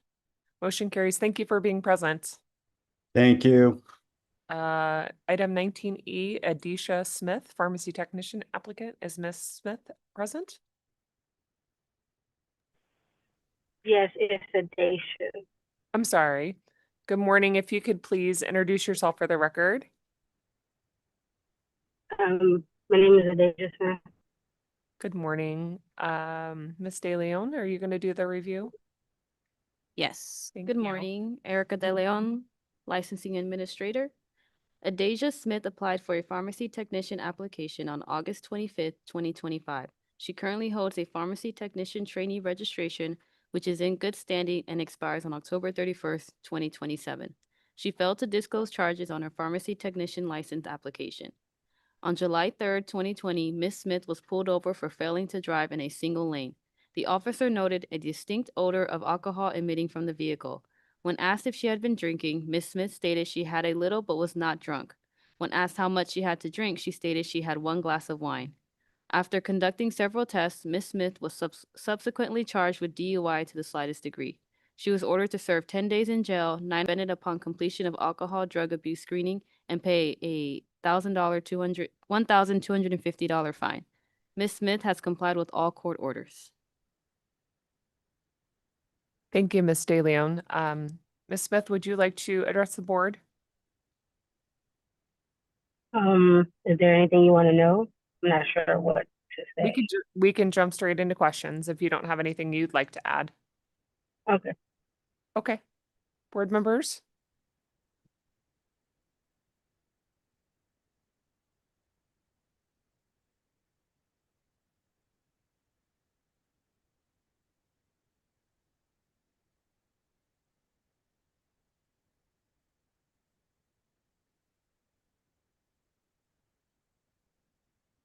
Ms. Smith, why did you not disclose the charges? The MDV told me that once my 5 years was up, that it wouldn't affect me, so I didn't think I needed to. And also because I had the trainee license, I thought it was already gonna be seen that it was on there, so that I put it on there. Okay. It was not disclosed on the trainee application.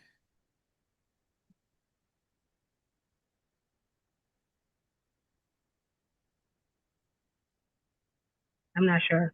I could have sworn it was. It's on the it's on my fingerprints clearance card and everything, so I assumed it was on there as well. Was it not disclosed because the application didn't ask it because it was a trainee registration prior to the updates being done?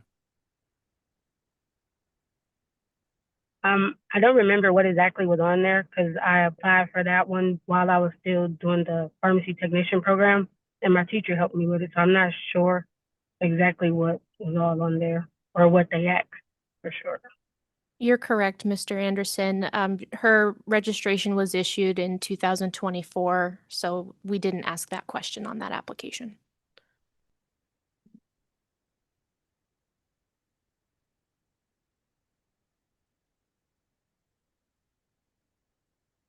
I can understand why she thought perhaps it didn't need to be disclosed, but ultimately I see it as a non-disclosure, so.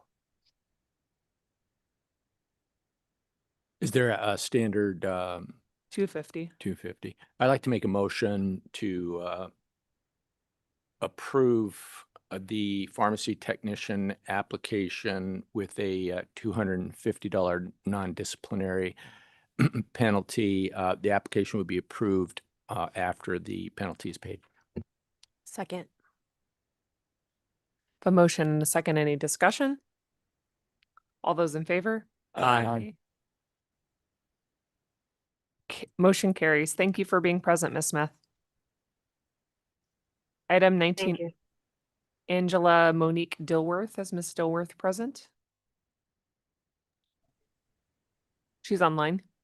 Yes, yes, I am present. Hello. Good morning. Good morning. Ms. De Leon, if you want to go ahead and do the review, please. Of course. Angela Dilworth applied for a pharmacy technician application on September 8, 2025, having previously held a pharmacy technician trainee registration which expired September 30th, 2019. She failed to disclose charges on her pharmacy technician application. On November 15, 2014, Ms. Dilworth was charged with possession of drug paraphernalia and for driving on a suspended driver license following a traffic stop, both of which are Class 1 misdemeanors. The arresting officer found a bong with burnt residue in the trunk of her car. Ms. Dilworth stated she used the item to smoke marijuana.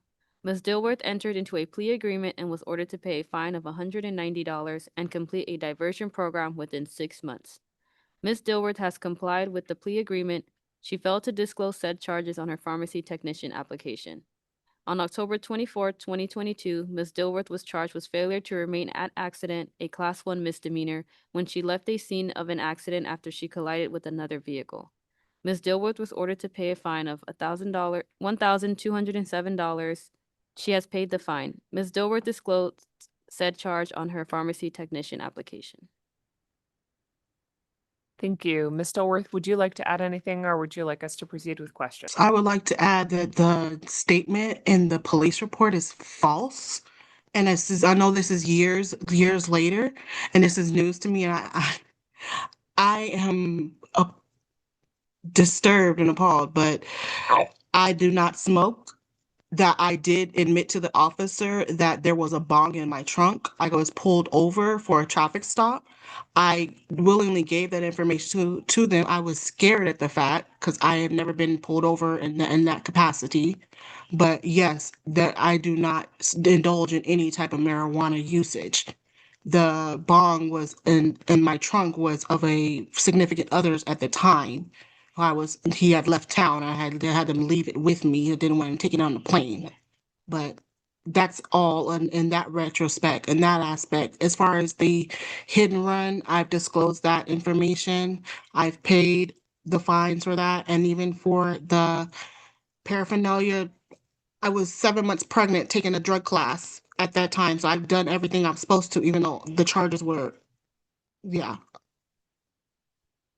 Thank you. All of her charges were appropriately disclosed. She disclosed the failure, the hit and run, but not the possession of drug paraphernalia. Okay, thank you. Ms. Dilworth, Nice. why did you not disclose the November 2014 charge on your Honestly forgot about that. It's been years. This is 2025. I seriously, honestly forgot about it. And back then, I mean, I did the class and everything. I thought everything was done for. I just seriously, honestly forgot about that charge after taking the drug class and everything, and my charges and everything in court were dropped. I never even thought about it again. Given the fact I was not personally didn't basically I took the fall off default. I took the fall over somebody else. Basically, I'm saying I did not think that. Yeah, I basically honestly forgot about the 2014 charges. Thank you. So in 2014, you were driving on a suspended driver license. Could you share with us why your license was suspended? Wasn't aware that my license was suspended at the time. I guess it was due for no failure to pay insurance, and that's why that's why when I were driving, when I got stopped, the officer told me that my license was suspended. I still had my license credential at the time, so I didn't, usually at the time when you're driving, you spend it, they confiscate it. I've never had my license confiscated from me, so.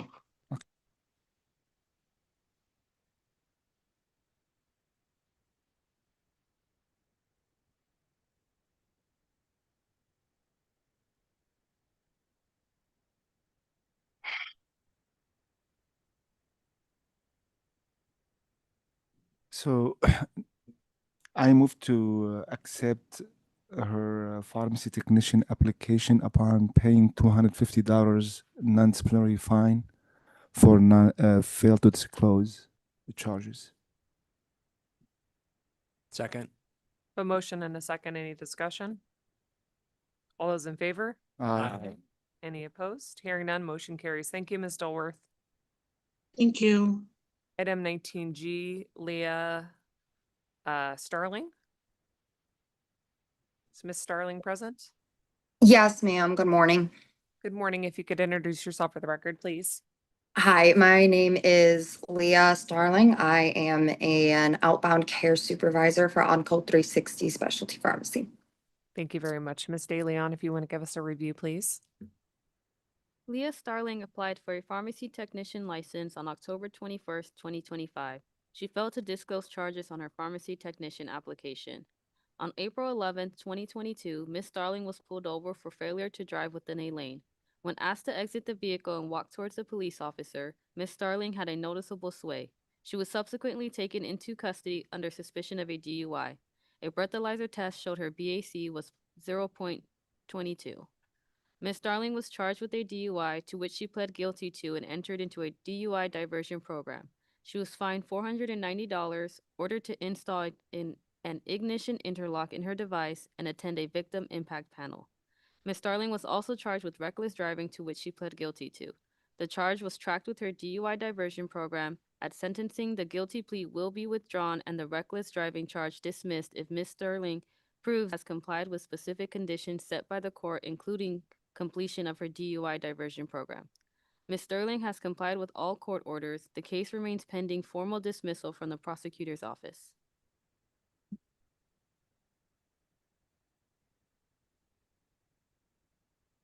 Would you like to add anything? Me? Yes. Sorry. Yes, if I could, very quickly.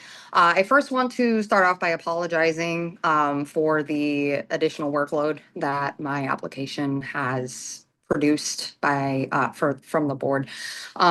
Secondly, per the advice of my legal counsel at the time of my case, I was told that by completion of diversion and the dismissal of the case, which I was not responsible for filing myself, that would be done on behalf of the court, that my record would be sealed at that point and that I would not have to disclose that. I could answer any questions like the question that was asked in my application as though it never happened. After completing several background checks for employment, my Kentucky license and housing, things like that, I genuinely thought that it was within my legal rights to answer no on that application, and I do apologize for that. Upon receiving your email from the board administration staff, I did provide any and all documentation that I was able to locate pertaining to the arrest and court date, and again, I'm sorry for the issues and misunderstanding. Thank you. Thank you, Ms. Starling. Board members, additional questions, discussion, motion?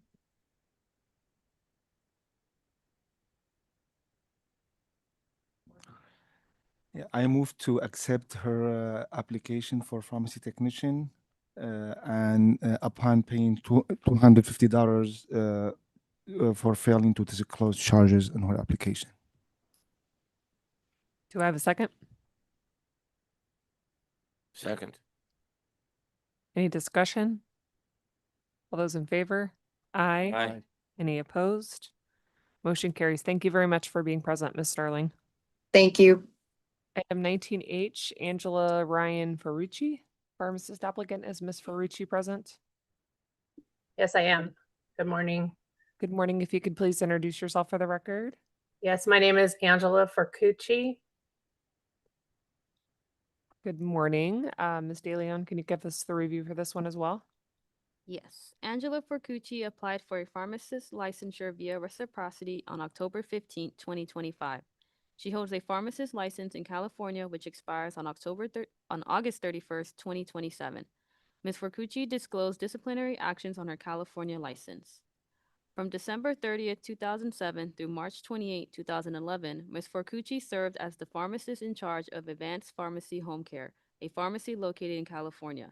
Advanced Pharmacy Home Care was found to be selling dangerous drugs on 701 different occasions as an unlicensed wholesaler. According to the factual allegations outlined in the California accusation, Ms. Forcucci did not have any personal involvement in the ordering, billing, or selling of the products. The California Board of Pharmacy found Ms. Forcucci failed to supervise or be responsible for the sale or furnishing of dangerous drugs. Her pharmacist license was revoked. However, the revocation was stayed and placed on probation for 4 years with terms and conditions. Ms. Forcucci's California license status is clear, and it appears that probation has been completed or terminated by board approval. Thank you, Ms. De Leon. Ms. Forcucci, would you like to address the board or would you like us to jump straight into questions? You can jump straight into questions. Ms. Forcucci, are you currently working today? Yes, I am. I work for a different pharmacy by a similar name. I've been working at Advance Care Pharmacy for the past 14 years, since March of 2011. And why are you applying for an Arizona license? Because my husband and I plan on moving to Arizona next month. Thank you.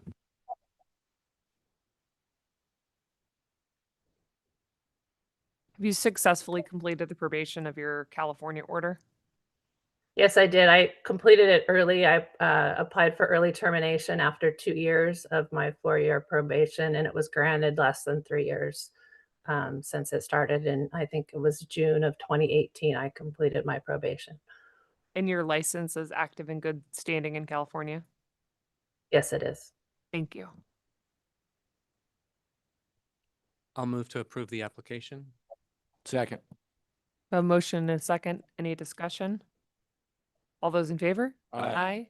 Any opposed? Hearing none, motion carries. Thank you for being present. All right. Thank you so much. Have a nice day. Thank you. Item 19I, Stephanie Hughes. Is Ms. Hughes present? Ms. Hughes, if you could. Yeah, unmute I'm here. introduce yourself for the record, please. Hi, Stephanie Bamea Hughes. Good morning. Good morning. Review. Allison Okanowski, Licensing Administrator. Stephanie Hughes was issued a pharmacy technician trainee license on March 9th, 2012, which expired on May 30th, 2016. She applied for a pharmacy technician license on June 19th, 2025. Ms. Hughes disclosed a 2020 DUI and a 2014 assault, however, failed to disclose a 2014 DUI. On September 25th, 2014, Ms. Hughes was pulled over for speeding when the officer noticed the smell of alcohol. Ms. Hughes pled guilty to driving under the influence. A month later, on November 23rd, 2014, a man called 911 to report his girlfriend, Stephanie Hughes, was drunk and throwing knives at him. Ms. Hughes was recorded of having a BAC of .161 when officers arrived. Ms. Hughes was charged with aggravated assault, a Class 3 dangerous felony, and disorderly conduct. She pled guilty to an amended non-dangerous Class 3 felonious aggravated assault, while the other charges were dismissed. Ms. Hughes was ordered to serve supervised probation, spend a minimum of 3 months in jail, complete domestic violence treatment, and pay all court costs and restitution. On July 31st, 2018, Ms. Hughes's motion for reconsideration was granted and her judgment of guilt was set aside.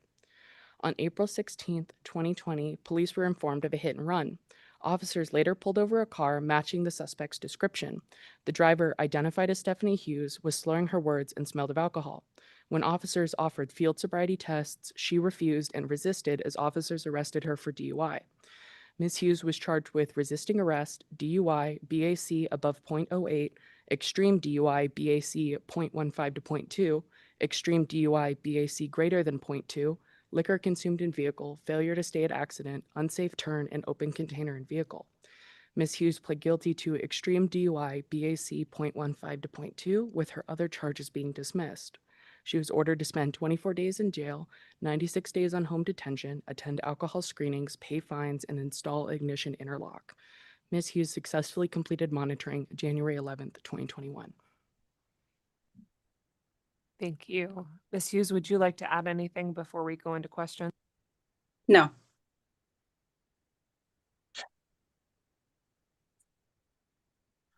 Are you working now? Yes. What do you do? Like, what kind of work? I work for a compounding pharmacy. I'm currently in the shipping department. I've been there since June of last year, so about a year and a half now.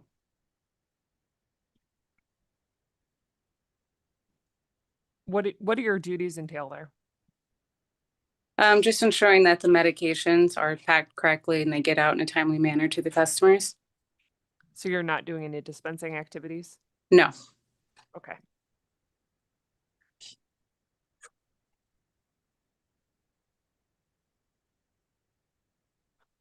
Are you sober today? Yes, I am.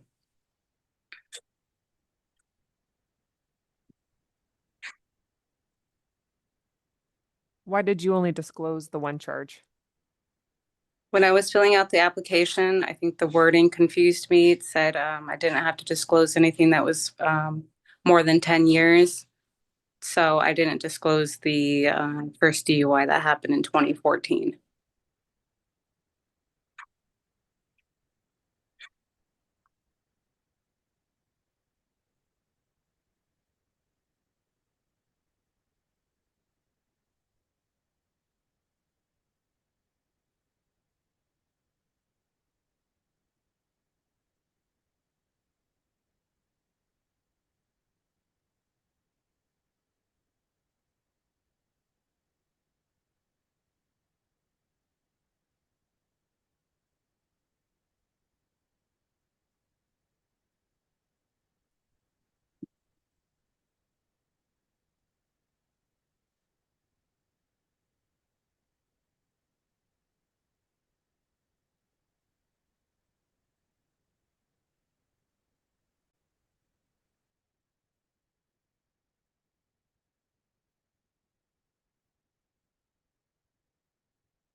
Can staff direct us to the page where that question is in the packet? I'm trying to find it.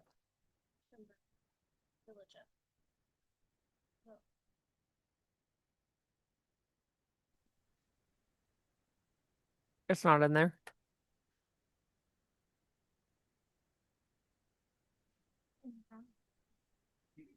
Yeah, we can. Go ahead and read what the question is, Hannah. Have you been arrested for, charged with, pled guilty or no contest to, or been convicted of 2 or more felony or misdemeanor offenses? If yes, please provide full details which must include the dates, courts, and case numbers, states of prosecution, and nature of the charges for each incident. You must also provide copies of the court documentation related to each case. So there's nothing in the question about 10 years. Okay.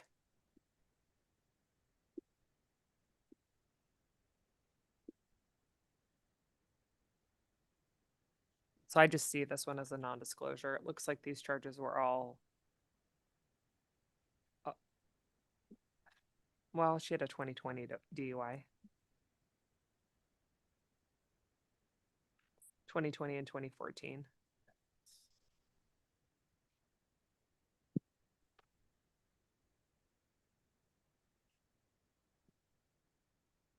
So you say you're sober today. Are you actively working a program? Can you share a little bit with us what you're doing? After my last DUI in 2020, I went to counseling and seek therapy on my own. Had to do a lot of self work. I got a good support system. I got family, friends I can talk to now, and I know how to handle the stress and anxiety that I get in a more just in a healthy manner. But I'm not currently in any kind of therapy right now. It was just the last few years, it's just been a lot of self-help and self-work I've been doing. What's your sobriety date? It was right after my DUI, so 2020.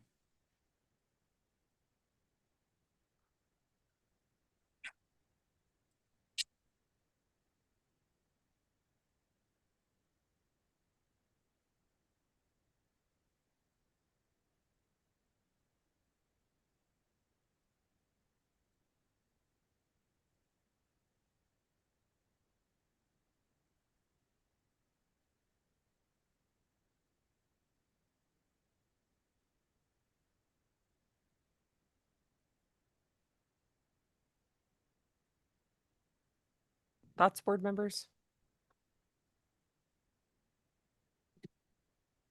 She's had 2 DUIs in 11 years. Yeah, I was gonna say, with the number of DUIs, are we able to have her do fit for duty or do I the think class? historically we've done 2 in 10 years.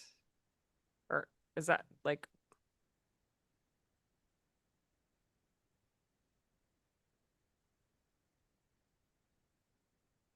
So no. If I may, board members, the assault also involved alcohol.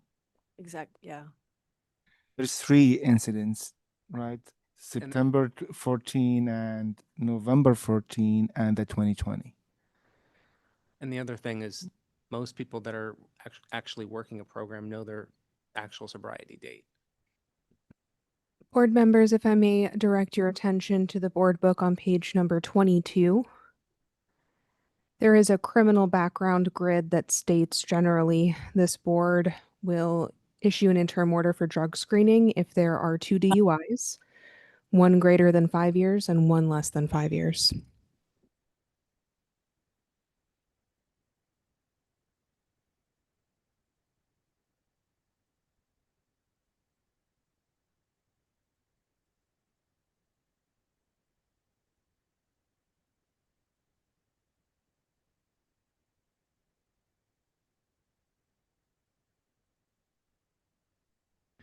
So we could table the application and order a evaluation for substance abuse and fitness for duty. And once that comes back, then we can review the application at that point. Does that sound reasonable? Support, yeah. All right, I'll make that my motion. I second.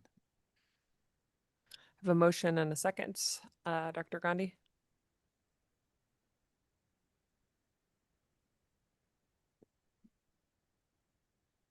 Thank you, Madam Chair. Mr. Braswell. Mr. Thorwald. Aye. Ms. Browning. Aye. Ms. Davis. Ms. Wamsley. Aye. Ms. Spark. Aye. Mr. Hogan. Aye. Mr. Nassif. Aye. Mr. Anderson. Aye. 7 ayes, 2 absent, Madam Chair. Ayes have it. Thank you, Dr. Gandhi. That takes us to item 19J, Samantha Ray Garcia, pharmacy technician applicant. Is Ms. Garcia present? Yes, I'm here. Good morning. If you could please unmute yourself and yeah, and turn on your camera. I think you're on. If you can state your name for the record. Samantha Ray Garcia. Thank you. Ms. Okanowski? Yes. Samantha Garcia holds an Arizona pharmacy technician trainee registration, which expires on July 31st, 2026. Ms. Garcia applied for a pharmacy technician license on September 8th, 2025, where she disclosed a 2022 charge for DUI. On April 10th, 2022, a neighbor called 911 after a car struck a median. When officers arrived, they found an unoccupied car registered to Samantha Garcia. While investigating, the parents of Ms. Garcia arrived on scene. Ms. Garcia's mother indicated she was driving the car when it crashed. When officers presented conflicting evidence, Ms. Garcia's mother confirmed her daughter was driving the car, and she and her husband lied to protect their daughter. Ms. Garcia was found later and questioned. She stated she had consumed alcohol before driving and called her parents after the crash. She indicated she did not ask her parents to lie to police. Ms. Garcia was charged with driving under the influence, DUI, and unsafe lane change. She pled guilty to the DUI and the other charges were dismissed. Ms. Garcia was ordered to complete 12 months of probation, pay fines, complete a substance abuse evaluation, and install an ignition interlock. Her case was closed on May 10th, 2024. Thank you, Ms. Okanowski. Ms. Garcia, would you like to add anything before we proceed with questions for you? No, ma'am. Board members, discussion? Ms. Okanowski, when was the trainee registration issued?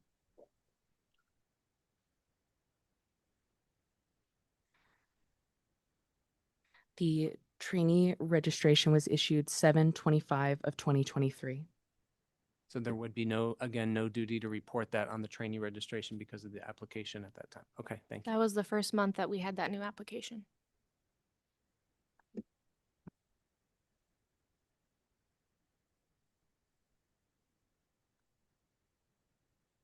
So she disclosed and she only had one DUI, correct? So just pending for other. So I move to, I move to approve her application. Second. A motion and a second. Any discussion? All those in favor? Aye. Any opposed? Hearing none, motion carries. Thank you, Ms. Garcia, for being present. Thank you guys. Have a good day. Takes us to item 21B, which is conferences, complaint 25-0396. Lilia Sandoval? Yes, if you could please approach the table.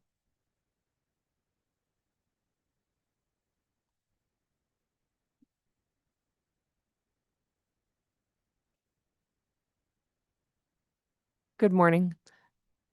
If you can please unmute the microphone and introduce yourself for the record. Push the button and unmute your microphone. Oh, Thank you, sorry. Bearcat. Thank you. Please introduce yourself. My name is Lilia Enriqueta Sabes Sandoval. Thank you. I am a pharmacy technician. Thank you. Ms. Brown, if you could give us a summary. Certainly. Janica Brown, Executive Assistant to the Deputy Director. Lilia Acivas Sandoval was issued an Arizona Pharmacy Technician license on July 22nd, 2021. Her license expires on October 31st, 2026. It is currently open. On July 10th, 2025, a complaint was submitted to the board office alleging that Ms. Acivas Sandoval mentioned that she often brings birth control to her friends from Mexico and that she has been apprehended by Border Patrol on one occasion where medications that she obtained from Mexico were confiscated.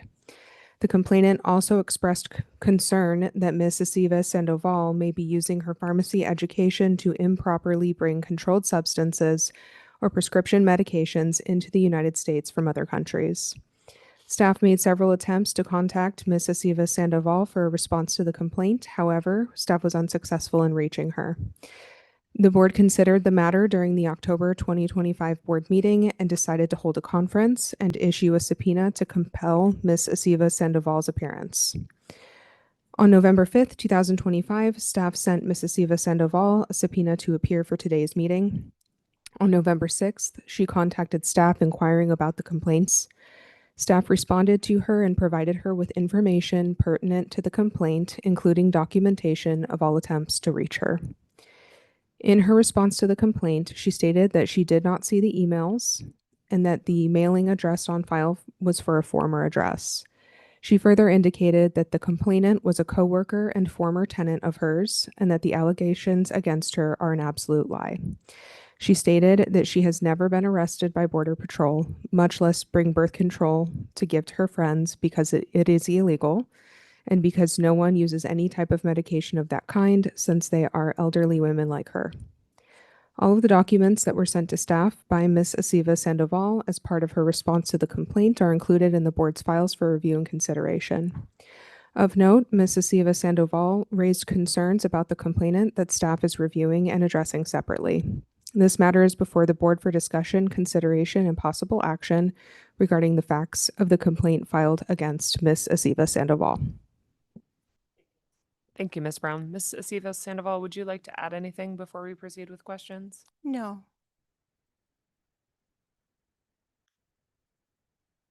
Board members?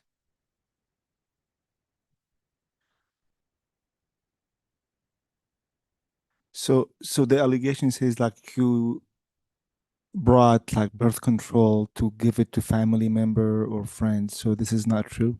No, it's a false testimony. Okay. Because the lady that made the complaint, she was my coworker and my roommate as well. And I had to tell her that she needs to leave my home because she was smoking marijuana in my home.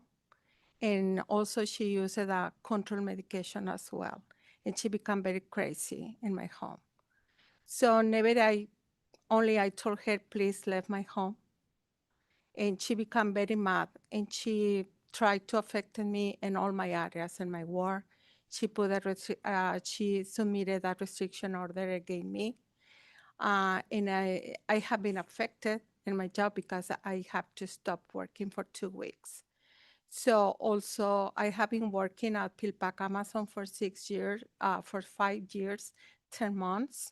So, and never I have been bring any medication from Mexico to give to my friends or sell. So I think why we're here today is because of your lack of response in the initial complaint. Have you updated your information since that seems like that was the root cause of the problem? No, I don't understand very well. So like your address, your phone number has to be accurate In your profile. in your profile online. Because you said you never got the emails to respond to the complaint or any of those kinds No, of things. well, actually, because I think so had been, you guys have another address of me. Oh, I don't understand very well. I'm so sorry. I'm sorry. So yeah, I mean, the reason we have a wrong address for you because you did not update your address in your profile. Have you updated your information and is your information correct with the board today?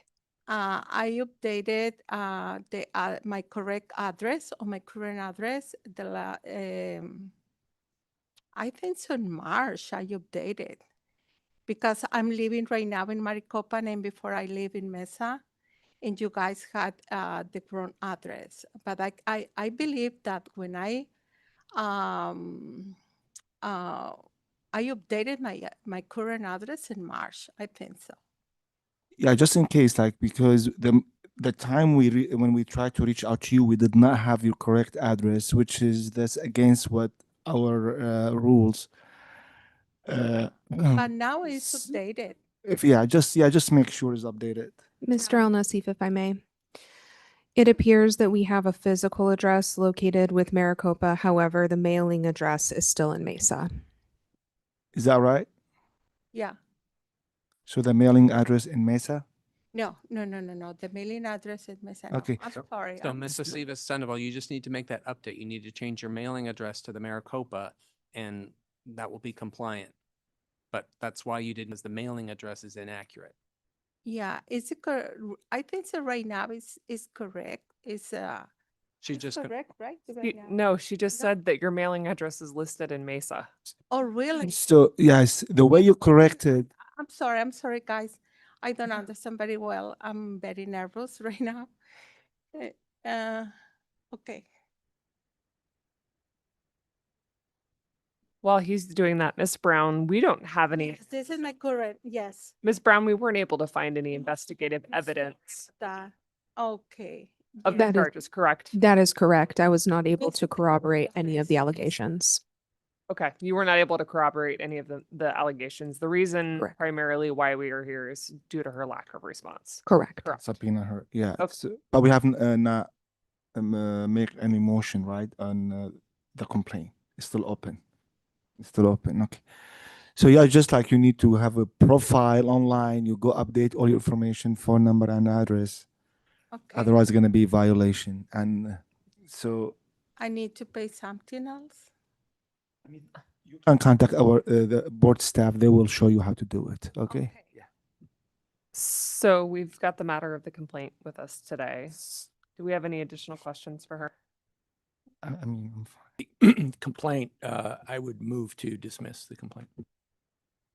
Second. I have a motion and a second. Any discussion? do we want to just bundle a $50 non-disciplinary civil penalty for not updating the mailing address with that? I'll modify my motion to include that. Second update. Any further discussion? All those in favor? Aye. Any opposed? Hearing none, motion carries. Thank you. Okay. That's it? Yeah. Sorry, okay. Thank Yeah. you. I think that takes us to 23F, discussion, consideration, and possible action regarding the request made by Centerwell Pharmacy to deviate from R 423-407 E6A. That's you today?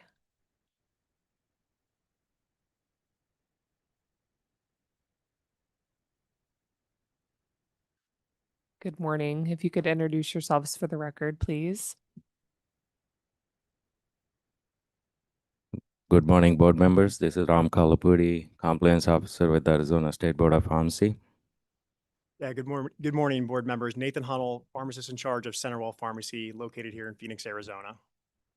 For the record, Mr. Hunnell's worked for me in the past, but it won't predispose my decision here as long as you're comfortable with me I proceeding. am, yeah, thank you. Mr. Hunnell, do you want to tell us a little bit about your request today? Yeah, I believe Compliance Officer Ram, did you want to start? Yeah, I want to start. Yeah. Give you a small summary, Not allowed. and then he will Okay, explain. I'm glad you guys figured out this presentation. So Centerville Pharmacy submitted a request for deviation from the current process involving electronic prescription transfers under the common ownership that have a common shared database as described under Arizona Administrative Code R423407 E6A. The deviation request, if approved, will allow Centerville Pharmacy to complete electronic prescription transfers for controlled substances, including new C2 prescriptions and non-controlled substances medications to and from other pharmacies that are neither commonly owned nor share a common or shared database. Compared to the verbal prescription transfer process, the electronic transfer process will save pharmacists time to focus on other patient care areas. If the deviation is approved, Centerville Pharmacy will further develop the system and use iBeta to certify it, along with its use of SureScript's RX transfer platform in compliance with electronic prescription transfer of controlled substances. Centerville Pharmacy will utilize pharmacists to transfer controlled substance prescriptions. Centerville Pharmacy has not implemented this system in other states. However, other pharmacies have. iBeta has certified pharmacies in other states that are performing electronic prescription transfers of controlled substances using the SureScript's RX transfer platform. Mr. Nathan will take it over from here. Thank you. Yeah, thank you, Compliance Officer Ram. Yeah, Ram summarized it well. I think the additional items that I would throw in there is that the technology for this deviation request is something that probably wasn't available when the prescription transfer regulation was written many years ago. I think at that time, it probably would have been common for stores of common ownership to access the same database. Nowadays, there are the technologies where pharmacies can leverage that technology and transfer prescriptions via an electronic method. And as Compliance Officer Ram had mentioned, SureScript's RX Transfer is one of those programs that we're proposing to use. And some background information for those that may not be familiar, SureScript's, it was founded in 2001. It's been integral in terms of electronic prescriptions within our industry. They provide many technologies that promote compliance, quality, and efficiency in the healthcare industry. It feels like a great opportunity for Centerville Pharmacy and maybe even other pharmacies in the future to leverage this technology. A couple things to talk about with the SureScript's RX Transfer platform. It is built upon the NCPDP's most recent script standard, which has elements to support the transfer of electronically prescribed controlled substances, like Compliance Officer Ram had mentioned, in Schedules 2, 3, 4, and 5, which includes unfilled prescriptions. When people ask me, Nathan, can you tell me exactly what RX Transfer is? Is that a new program in your pharmacy, or what is it? I've tried to explain it that when pharmacists are conducting verbal transfers, the telephone and the telephone line is really the mechanism between those two pharmacists to communicate that required information. A fax machine and fax communication lines would be similar for a fax machine. RX Transfer is that electronic platform that allows pharmacists to communicate this required information in a very standardized manner, a compliant manner, and a very secure manner as well. And as was mentioned, the first part of the deviation, the reason why I'm here is that current Arizona regulations do not allow electronic prescription transfers to be conducted by pharmacies that are not commonly owned. It seems like a pretty big missed opportunity for the pharmacy industry, where one one community pharmacy owned by one entity can transfer with another. I think that that's reasonable and seen in other states. Additionally, I want to mention that many pharmacies in Arizona already have SureScript's capabilities. Commonly, it's to receive electronic prescriptions. 25% of those pharmacies in Arizona today already have RX Transfer enabled. Presumably, they are doing it for intra-company prescription transfers. So I want to reiterate that this is not a new product. It's not even new to Arizona, and prescription transfers are being conducted today in Arizona with this platform. Overall, the benefit to the patients, the overall benefit is that it will benefit pharmacies, the staff, and patients. Allowing pharmacists to conduct electronic transfers in a very secure manner on their own time when they view to be convenient will help pharmacists at all pharmacies. Additionally, it's going to prevent from long hold times on the telephone or configuring faxes that are outside of their computer systems. So at the end of the day, pharmacists will be able to potentially provide more direct patient care. That is the first part of the deviation, which is the common ownership aspect. If you'd like, I'd be happy to entertain questions around that aspect, or if you'd like me to talk about the unfilled EPCS component, I'd be happy to go over that as well. Yeah. I would just like to add, like, I've heard about SureScript, and I have discussion like internally in my. I mean, it's a great system. I mean, it will help our pharmacists. Like, you know, it is very stressful for pharmacists to stay on phone. There is like errors can be taking place. You know, like, and especially like when we talk about AB rated, for example. Oh, this medication. You know, what I mean, you don't have NDC, you don't have anything, and you give a different meds that not AB rated, and that will save those kind of minor mistakes, right? So the only question in this regard, so I don't have details about this program. Can pharmacy send it to a different pharmacy, like transfer without approval? Like, so let's say, what I'm trying to ask, like, can the pharmacy just like move? Oh, I don't want to fill C2. I don't feel comfortable. I'm gonna send it to my neighbor pharmacy without asking them. It's a great question. I think the answer to that is that there's two ways to do prescription transfers on RX Transfer.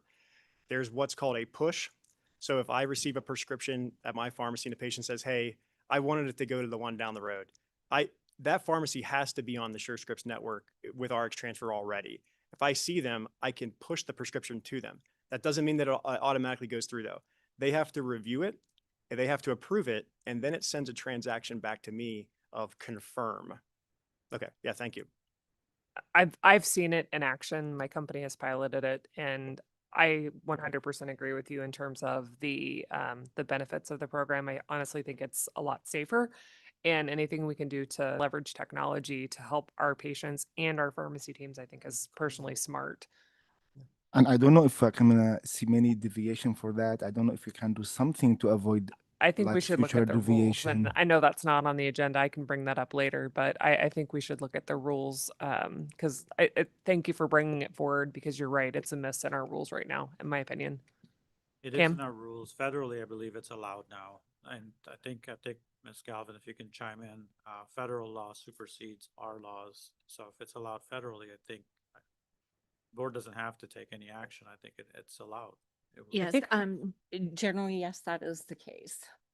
But I think The federal I allowed. think our rules are more restrictive than federal law, though, is the problem.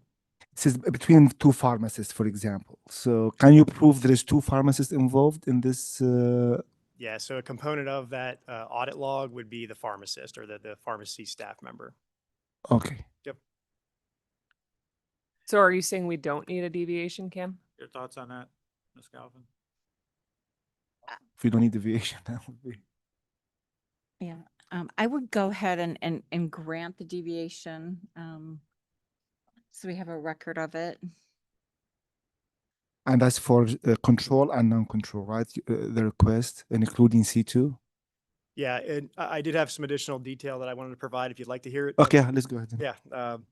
So the second aspect of the deviation was in regards to the transferring of unfilled EPCS prescriptions for Schedule 2, 3, 4, and 5 in accordance with DEA regulations.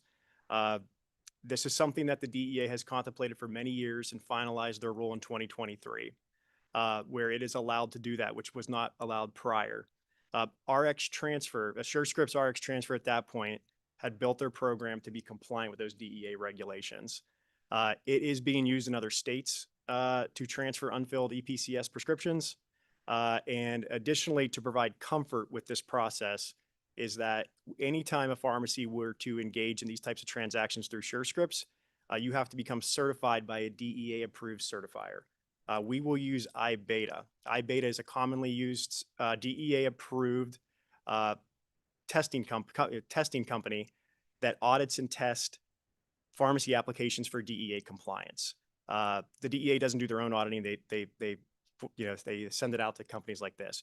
So to provide comfort with the process and the rollout, my approach and CenterWell's approach was that we would continue our internal software development for this program. We would then approach iBeta to come in and review all of our processes and eventually and ultimately grant us certification, basically giving the DEA stamp of approval for us to engage in these transactions. At that point, we would then start potentially engaging in these transfers of unfilled EPCS prescriptions. So again, wanted to provide that because that would be a part of the process, and I think it does provide some comfort to the board and everyone else. So there is some other rules on transferring control medication, like you only can transfer it one time, like outside of your network, right? And after that, you cannot transfer it anymore. Will the system be able to put stop on those to be comply with these rules? Yeah, so the answer in some detail I'd like to provide is that the RX transfer platform still is a means for pharmacies to communicate, and there are a lot of system and checks in place. The onus is still on each pharmacy to comply, right, with state and federal laws. To my knowledge, there's not something that would in the system somehow stop that transaction from taking place. However, the same risk lies today if someone were to do a fax transfer, verbal Yeah, of transfer, course. and we would have strong policies and procedures to ensure that. And again, the other pharmacies that we are engaging with in this activity with are going to be SureScripts certified, and they will also have had to gone through a certification like iBeta Yeah. for strong processes. Yeah. Sorry, I'm asking many questions because I'm excited. I mean, I love it. You know what I mean? So Cam, you do not believe that there is a need for the deviation, and this is permissible today for CenterWell or any other pharmacy to leverage using the federal law. What is your legal opinion, Ms. Galvin? I'm fine taking no action on this because of what the federal law allows. And it'll be, recorded obviously in their file that this is requested and no action was taken. I don't think you have to grant the deviation. So which is mean It's not necessary. so they can start doing this program. They So don't need the- this I mean, the board's innovation. permission. Yeah. So you're good to go. Right. May I comment, please? Please. Yeah, so a part of this deviation is around electronic prescription transfers in general. Currently, Arizona law does not allow electronic prescription transfers for pharmacies that are not commonly owned with each other or share a common database.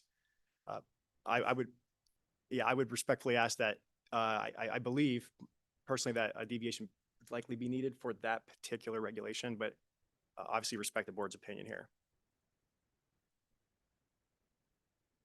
Madam Chair, it may be wise just to grant the deviation, and we could further look at behind the scenes on how, because the federal law, it was enacted in 2023.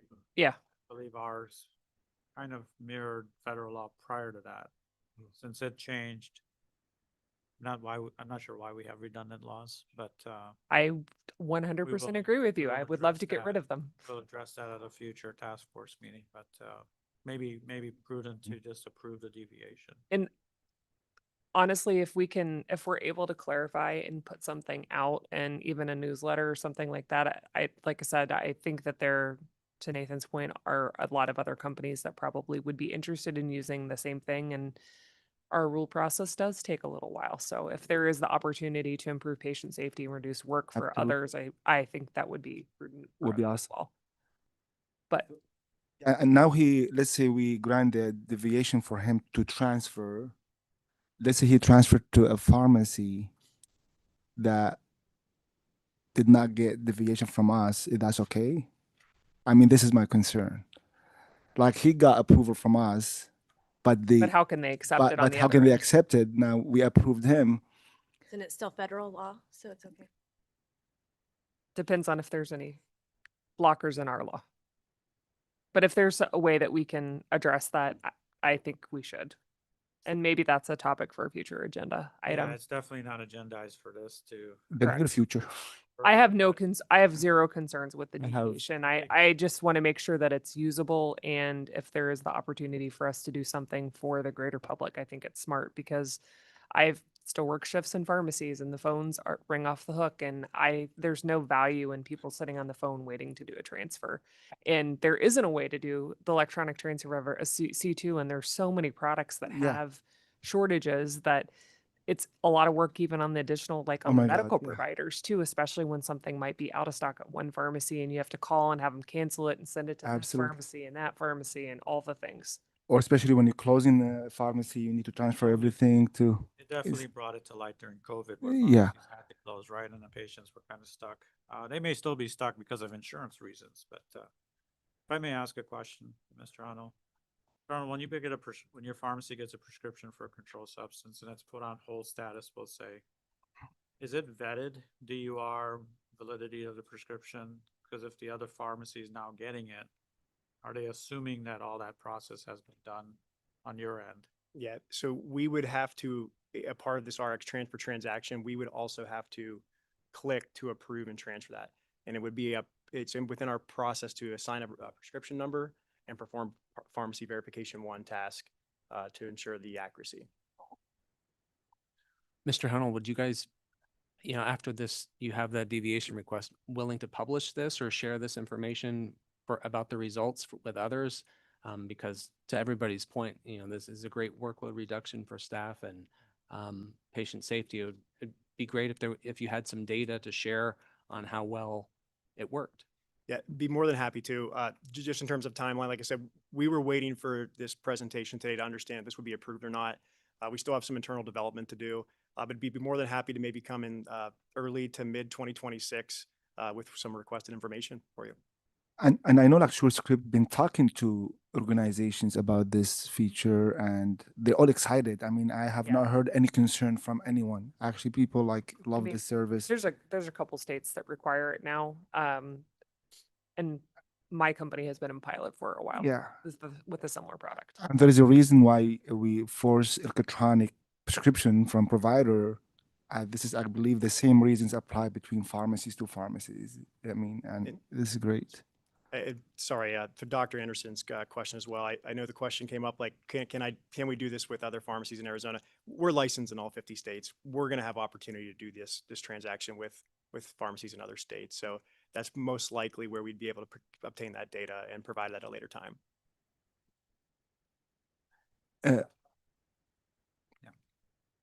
So do we need to?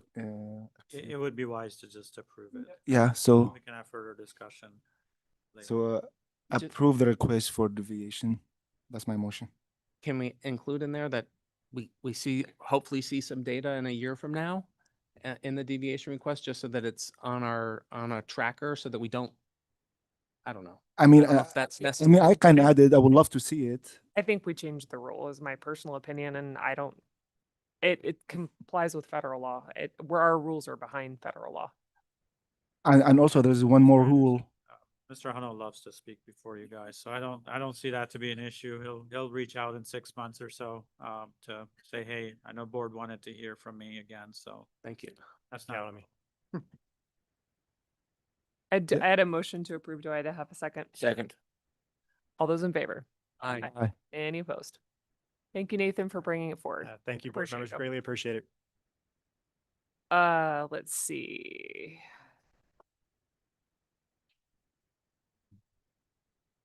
Okay, let's do one more item before lunch. Do we think 23G is going to be a lengthy discussion, staff? Or should we take one of the other ones? I think it's going to be lengthy.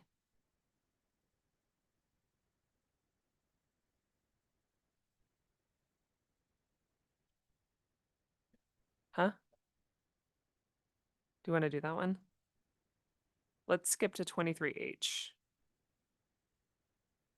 Discussion, consideration, and possible action regarding Mohammed Abuzara's request to take the MPJE for the fifth time.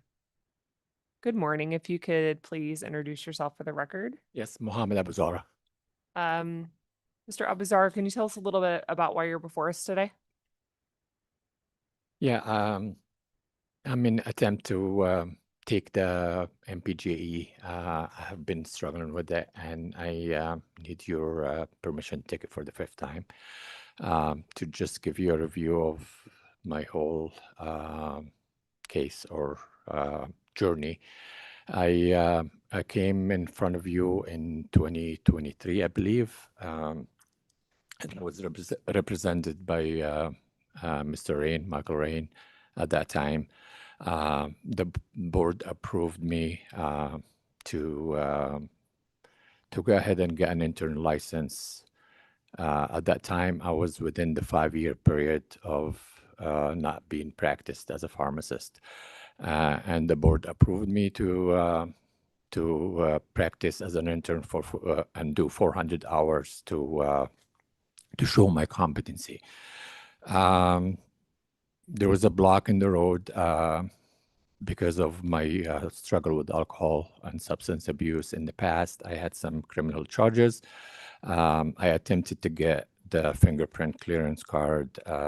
It took I believe over a year. Once I got it, I came in front of the board again, and then the board decided at that time that it would be wise to not go on with the 400 hours and ask me to take the NAPLEX and the MPGE.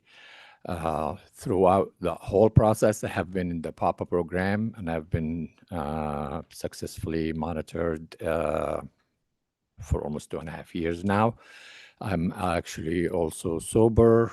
My sobriety day is August 21st of 2021, so I've been sober for 4 years and 4 months right now.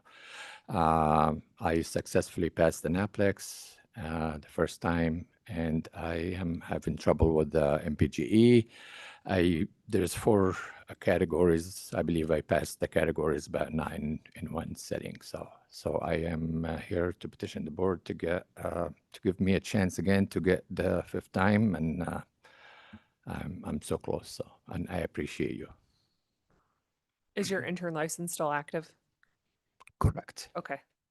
Are you working now, or? I was working at Fort Hills Professional Pharmacy, but they lost a big contract, and I'm not working anymore here. Congrats on passing NAPLEX. That's a huge. I mean, I have no problem with allowing him. I mean, I don't see any concern there. So, and I make my motion to approve his request to take the law test one more time. Do I have a second? All those in favor? Aye. Any opposed? Motion carries. Thank you for being here. Thank you. We want to do one more? All right, 23I. Mina Girgis' request for waiver of the FPGEC requirement for pharmacist licensure. Ms. Girgis, 23I. Ms. Yes. Girgis, I'm sorry. If you could please introduce yourself for the record. Yes, my name is Mina Gergis. I graduated from Faculty of Pharmacy since 2007, and I passed FPGEE on 2020 during COVID. And I struggled with TOEFL exam to get my required score. And I finished my internship hours, or I'll finish it nowadays in Florida.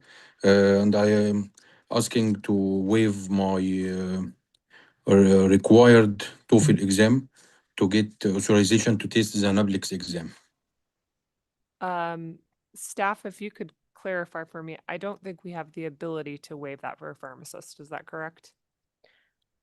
The TOEFL requirement is a requirement within ABP and the PGEC committee. The Arizona Board of Pharmacy doesn't have, they're not the ones that require the TOEFL. So yeah, like the FPGEC is required by our state. It wasn't required before. So Mina, this is like a rules in the state. It's not that our board can waive it. You know what I mean? So I don't think we have this authority. We can waive it for intern license, but not for pharmacists. Is that right? Yeah, this is the only. And so in the state of Arizona, you're still required to be certified by NABP, getting FPGEC. Some other state, they have different rules, but I can only kind of speak on behalf of our state here in Arizona. So really, like, we cannot approve your request. If you don't mind, I can clarify something that I finished part of the FBGEC certificate, FBGEE. I know you passed the equivalency exam FPGEE. Yes, right. You have experience, but you did not pass a TOEFL. That's why you didn't get your certificate, right?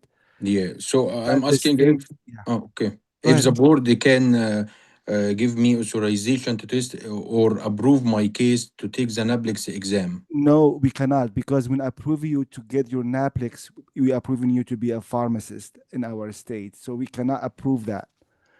So do you live in Arizona? I'll move to Arizona next year. Are you moving next year? Yeah. Okay, yeah. So you need to ask your state there, but in Arizona we cannot allow it. I mean, me personally, I wish we could, but we cannot. Okay. Sorry for that. Ms. Galvin, since we can't authorize this request based on the law, do we deny it or just take no action? I would deny the request. It's not an appealable agency action, but deny the request for lack of authority.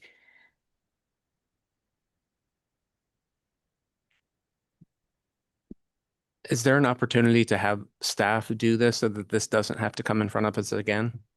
Because this, I remember this is the second time in my yeah. So is there an opportunity so that just for efficiency reasons that they don't have to be come in front of the board? We are working to put something on the February agenda to have staff given more authority to resolve some of these matters that really doesn't require board involvement. So that can be put on that agenda. Did I have a motion? Due to lack of authority? Do I have a second? Second. All those in favor? Aye. Aye. Actually, do we have to have a roll call? No, because it's not an application. Thank you, Ms. Mina, thank you. Thank you. 23J, George Farag. Yes, I'm here. Good morning. If you could please introduce yourself and tell us why you're here today. Good morning, everyone. My name is George Farag. I'm a pharmacist, and I'm here with you guys to request a waiver for FFGEC. I've been a pharmacist for over 7 years, and I'm requesting to get the waiver so I can get a license in Arizona.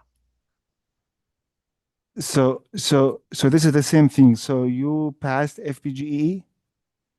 Yes, but it's different because I'm a pharmacist for over 7 years, and I already contact NAPP, and they told me that Arizona can waive that requirement. And based on this information, I took the MPGE and passed it for first time. I took like 3 weeks off from my work. I've been working with a CVS specialty pharmacy for over 4 years. And the reason why I applied for Arizona license, because I'm looking for an opportunity for clinical advisor with CVS specialty, and one of the requirements to have that license. Yeah, I mean, again, I know many people this situation. Dr. Gandhi, can you clarify what he's saying that NABP says that it's allowed?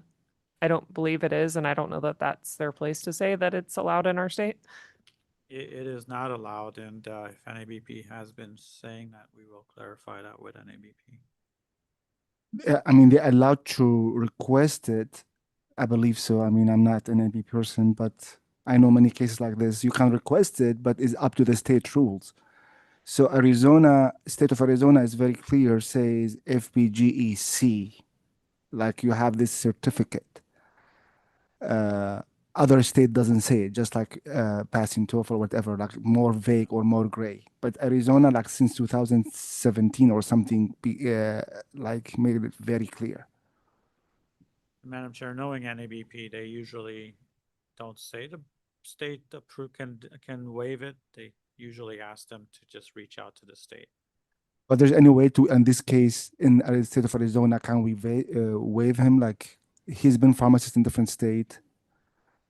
And no, Yeah, we have the universal language, but you have to then move to the state, and that's a different discussion.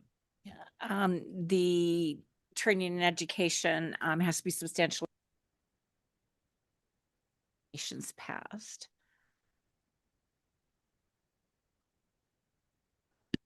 Can I add something? go ahead. Yeah, so I already applied for reciprocity through NAPP, and they already give me the approval based on the information that FFGEC is not required based on my experience and based on having a license for 4 different states. And I got an official email for NAPP saying that the state of Arizona approved my application. So that's why I already applied for the law exam and I took it and I passed it, and I was just waiting on the license, and all of a sudden I found out it's required. So it was confusing to me. Dr. Gandhi, if you could look at 6572, I think that their information that they provided the candidate is incorrect, but I also don't think we have the authority to grant this. But I would appreciate either yours or Ms. Galvin's guidance.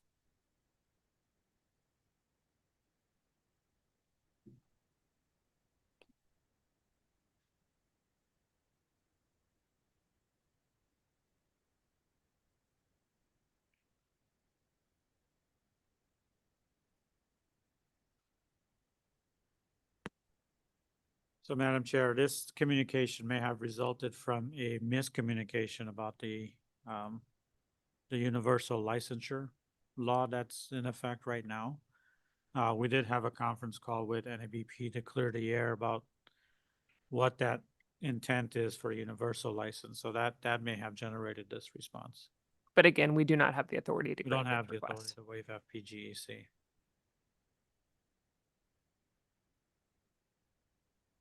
So it seems like the only option here is to deny the request based on insufficient for approval. Correct. Somebody want to make a motion? I'll make a motion to deny based on insufficient, what did you add? Lack of authority. Second. A motion and a second. All those in favor? Aye. Aye. Any opposed? Motion carries. All right, let's take a lunch break. What time do we want to come back, Dr. Gandhi? Okay, 1 p.m. would we'll be do 1 p.m.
All right, welcome back, everybody. Dr. Grandi, do we want to do roll call to reestablish a quorum, or are we good? I think we're good, Madam Chair. We're all here. You can see us. All right, let's go to item 23G.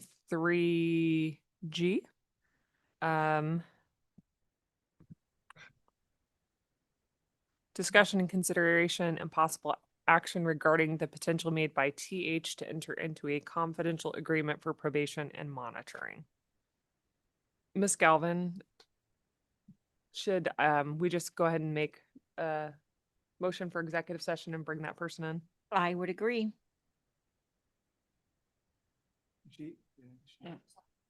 Are they online? Yeah. Ms. Stark, are you online? I believe you're Yes. the attorney for the respondent. She's right next to me. I just have her out of the screen Okay, thank you. so she can I'd come like in when we get in there. Yeah. to go into executive session to discuss private health information and potentially legal advice. Second opinion, second. A motion and a second. Any discussion? All those in favor? Aye. Aye. Aye. We will send you the Zoom link here in just a second. Okay. Thank you.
All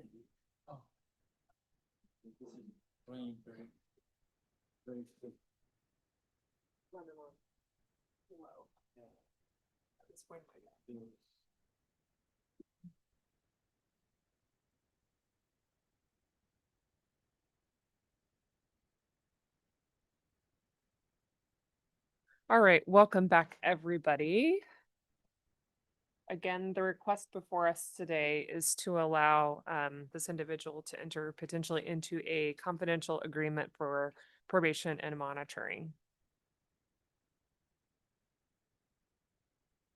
We'll kick off with any discussion, keeping in mind again that this is a confidential agreement, so please don't say the respondent's full name on the record. Yeah.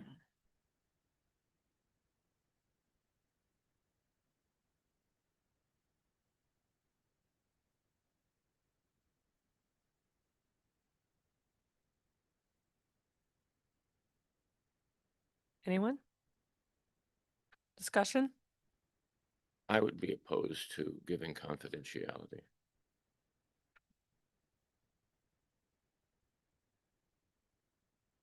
I mean, I would agree. I think, just knowing that's not typically something, the direction that we would take, given the circumstances. I would also not be in favor of confidential. My thoughts exactly as Dr. Stark and Mr. Thorwald. Sparks, sorry. Yeah, I think because of the charges that this individual had, the criminal matter, to me, it makes it different than other circumstances in which we've approved a confidential agreement. So I too am not in support of issuing it as a confidential agreement.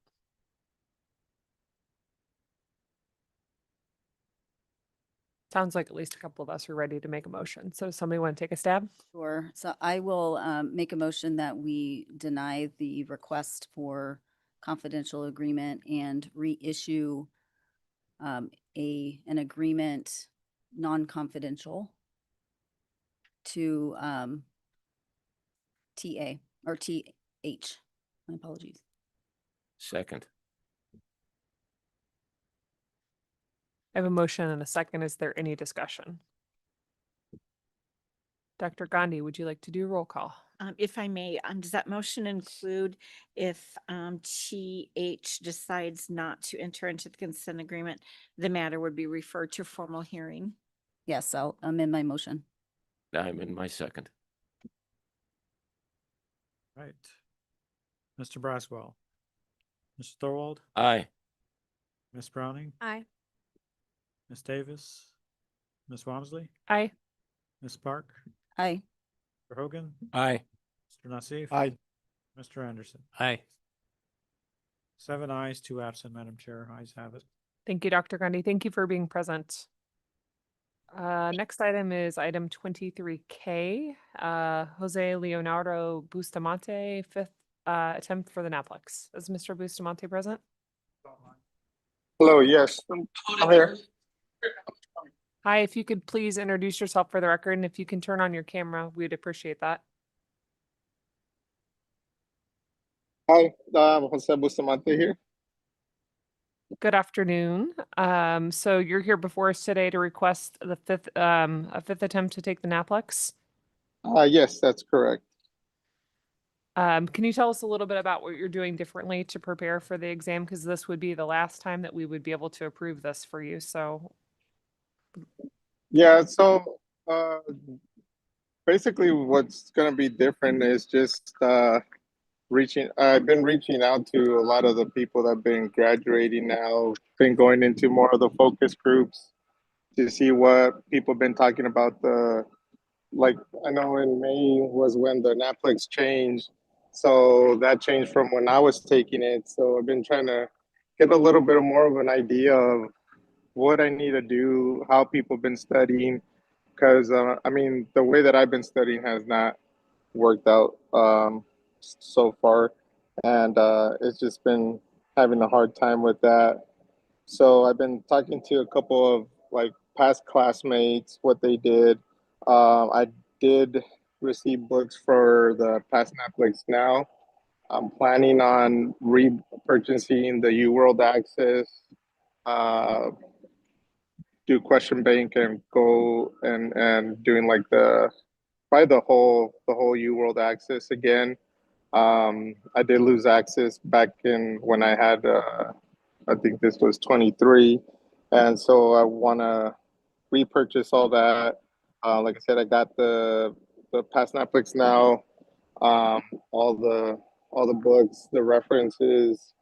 I just been trying to get just anything extra that I can get to practice and just try to do better and get it done.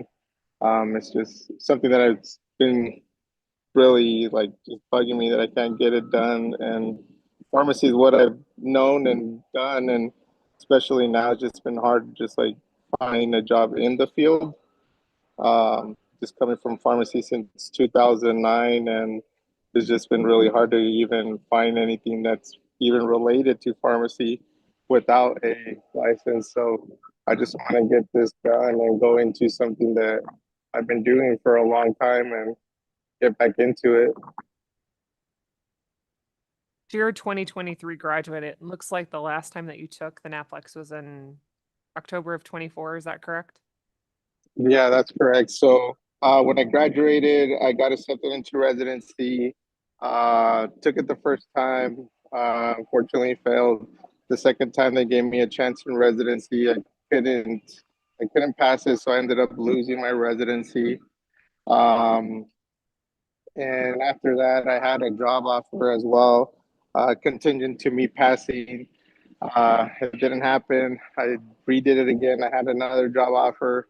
It didn't happen, and I just kind of just went into just like almost giving up and just like I don't know, just being sad about it because I'm like I worked so hard to get to that point, and it's just been struggling with that.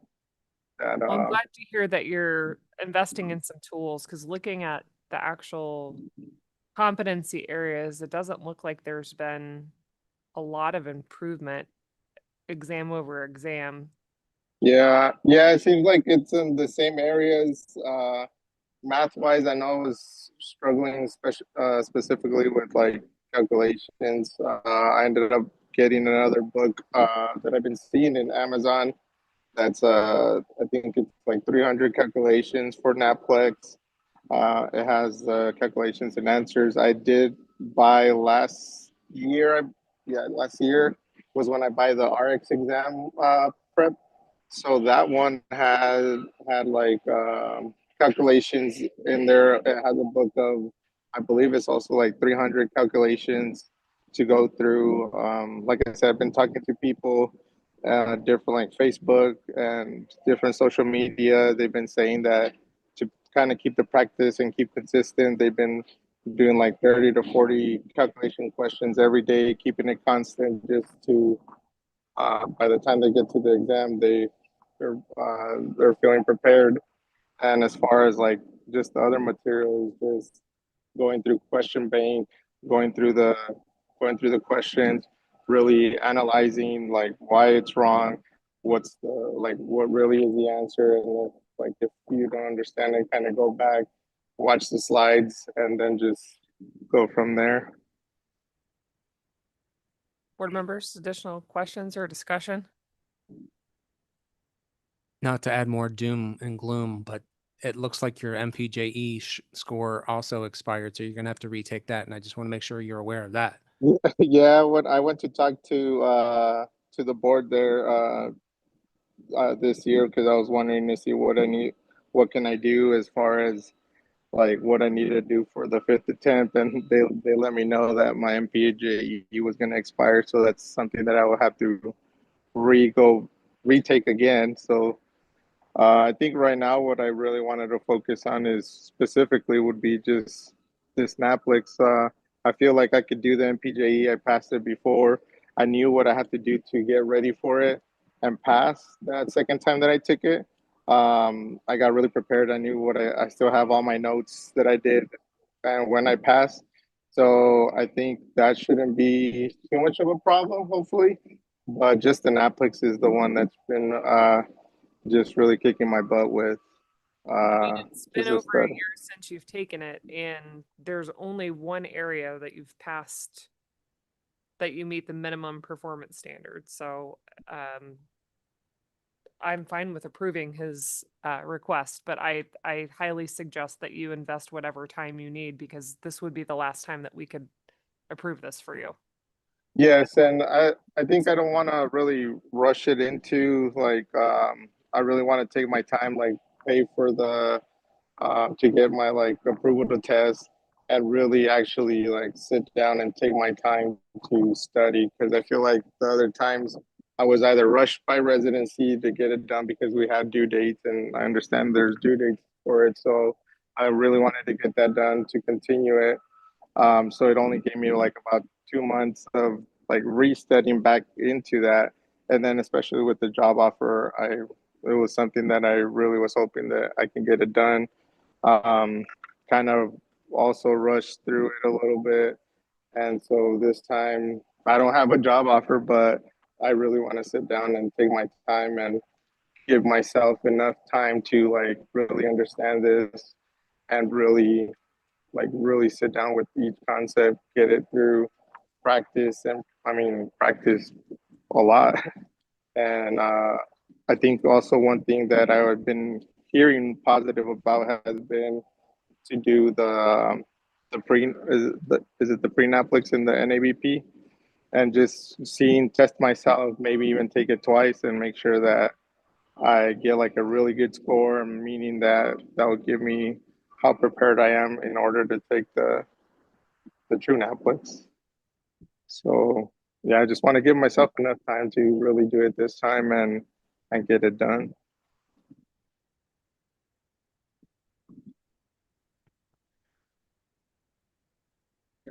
Anybody else have any commentary? No. Otherwise, I think we're ready for a motion. Yeah, I move to accept his request to take NAPLEX one more time. Second. I have a motion and a second. Any discussion?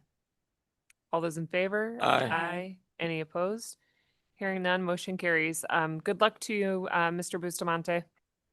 Thank you guys so much. 23L, Derek, discussion, consideration, possible action regarding Derek Hancock's request to take the NAPLEX for the 5th time. Is Mr. Hancock present?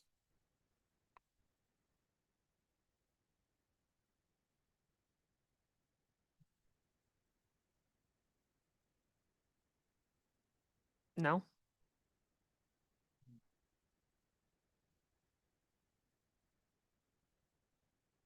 Do we need to talk to him?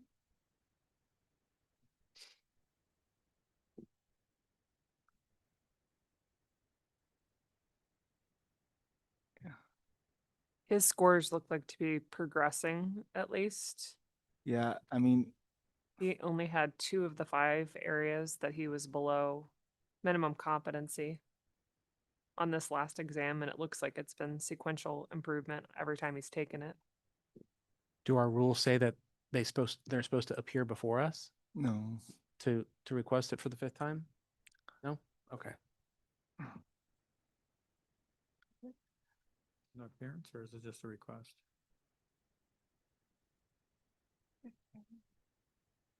Let's see if they have to. I did include the rule for you. So the rule says an applicant who fails the NAPLEX or jurisprudence exam may register with the NABP to retake the exam within the 12-month period defined in subsection B4. An applicant who fails the NAPLEX or jurisprudence exam 3 times shall petition the executive director as specified in R 423-401 for approval before retaking the exam. If the applicant fails the NAPLEX or jurisprudence exam 4 times, the applicant shall petition the board as specified in R 423-401 for board consideration before taking the exam for the last time. So petition. So he did petition the board. He submitted a written request to appear before the board. Sounds good to me then.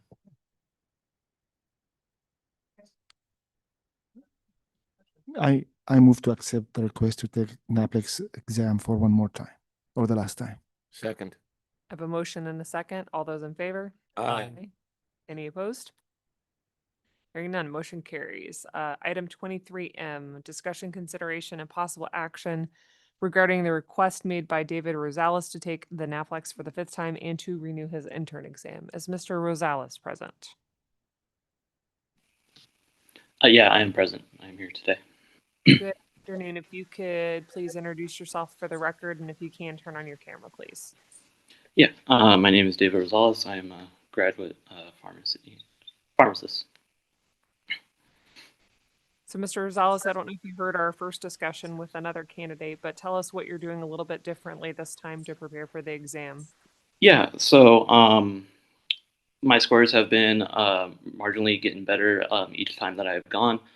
I think for this last attempt, I decided to go ahead and hire a one-on-one tutor to go about it. I know my strong proficiencies and where I am strong, and I also know my weaknesses that the tutor also helped me identify. So we've kind of just been focusing on those, as well as just reinforcing what I've been strong in.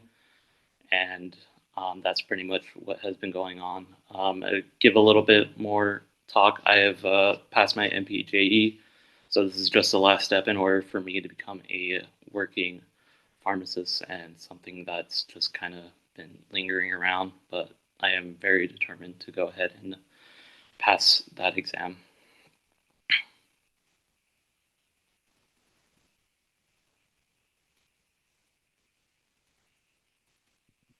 And his interlicense is already expired? Yes, correct. My intern license did expire. I did want to try to renew that a little bit before these past couple months, but I guess I did not realize there was a when I was looking on your guys' board meetings that this would be pushed into December. So I have solely just been focusing on studying these past couple months and just doing that. And that is my responsibility for not renewing it. So his request only to allow him to take his test. He did not request his. Okay, so we can.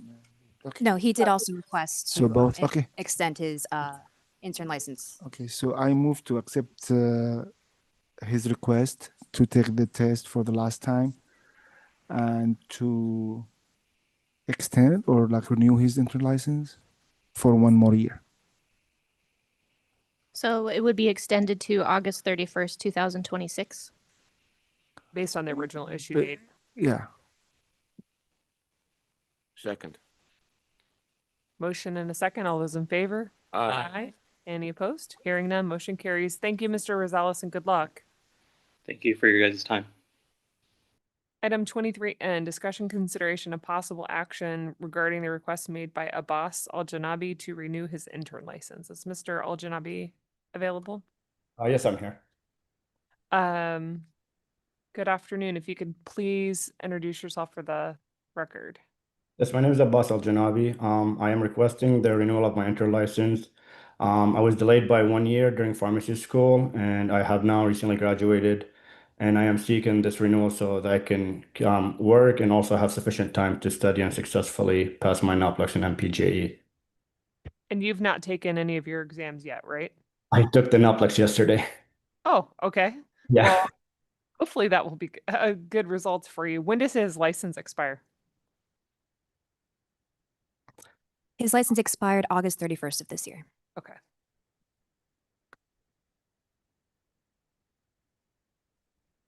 So yeah, I move to approve the request to extend his intern license to 1 year from the day is expired.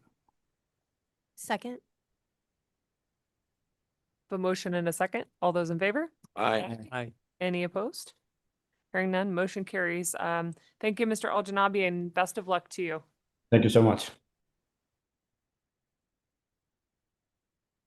23O, discussion, consideration, and possible action regarding the request made by Nuf Al-Khatani for permission to proceed with application for reinstatement of her pharmacist license. Is Ms. Al-Khatani present?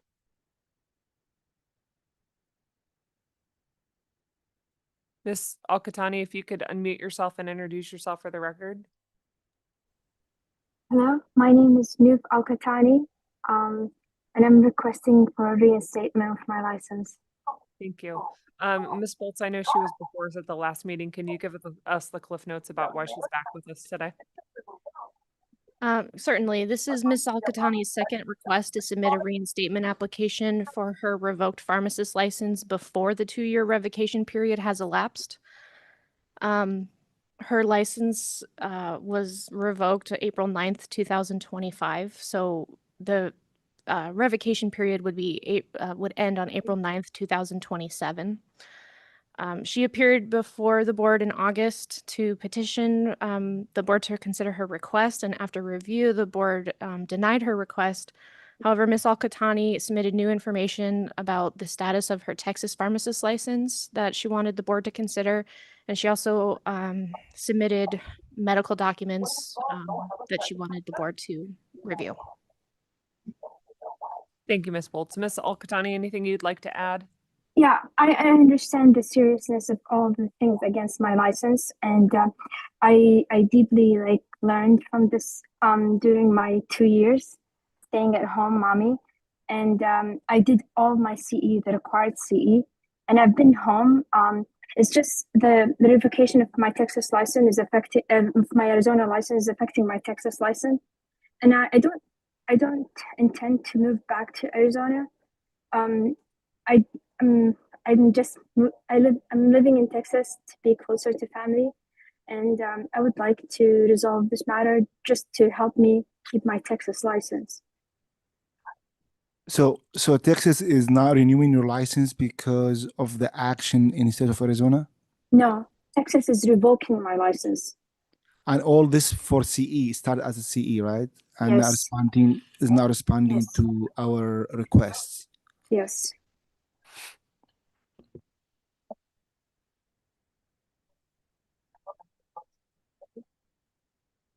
I think there's consequences for actions or inactions, Yes. not doing your CE, and Yes.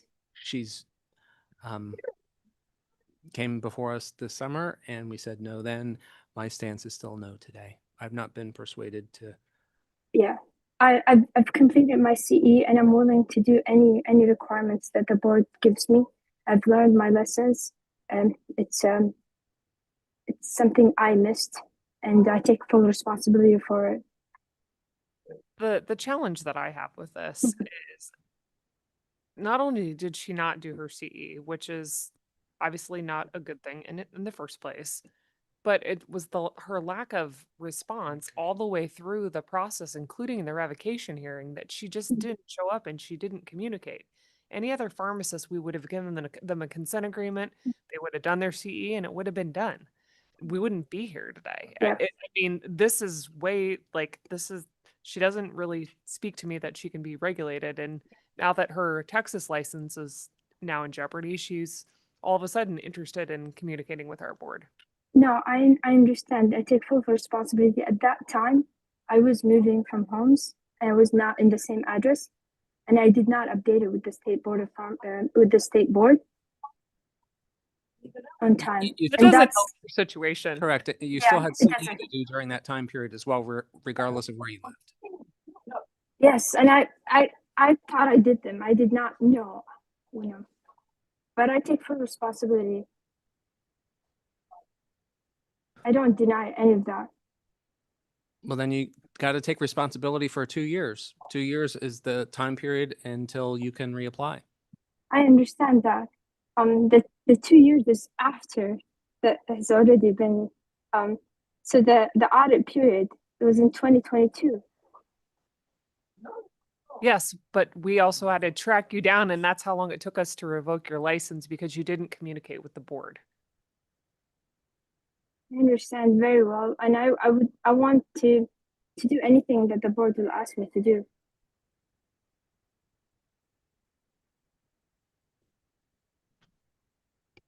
Board members, It's- additional discussion or questions for her? Otherwise, I think we can entertain a motion. I move we deny the request. I second that. I have a motion and a second. If I speak for a little bit, I'm sorry? can I speak? Do you have anything new to add? Yes. The audit was for 1 year. It was my first renewal in the state of Arizona. And at that time, I was living in Texas. I was not in Arizona. The whole time I was in Texas. But you were Yes. licensed in Arizona. It doesn't matter if you live Yes. in Arizona I or understand. Yeah, I understand.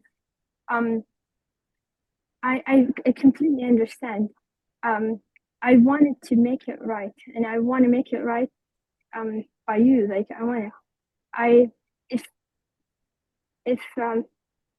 if I had known, I would not have done this. Like this would not have happened. It was all during those 2 periods when I was having surgeries, and I was not aware of all this mailing. And during that time I also moved, so it was a lot, and I was not working at all, not in Texas, not in Arizona, and it was the first renewal period of the state of Arizona. It was my first renewal. Thank you for your comments. Yeah. Board members, we have a motion on the floor to deny the request. Do we need a roll call? You do not. We do not. We'll take a voice vote. All those in favor? Aye. Any opposed? Hearing none, motion carries. We're moving on to item 23P, discussion, consideration, of possible action regarding the request made by Jeffrey Sousa for permission to proceed with an application for reinstatement of a pharmacy technician license. Is Mr. Sousa present?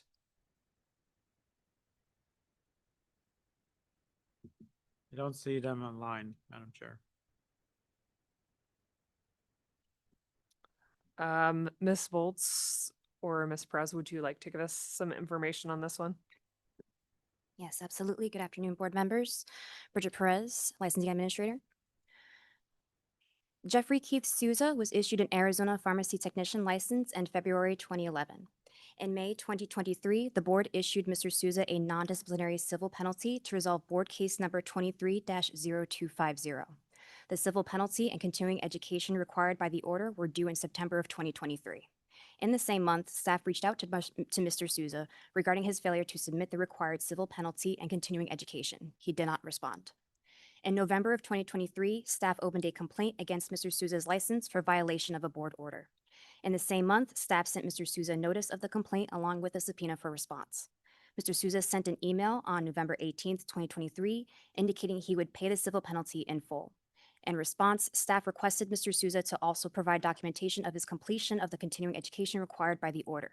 The civil penalty was not paid and the CE completion documentation was not provided.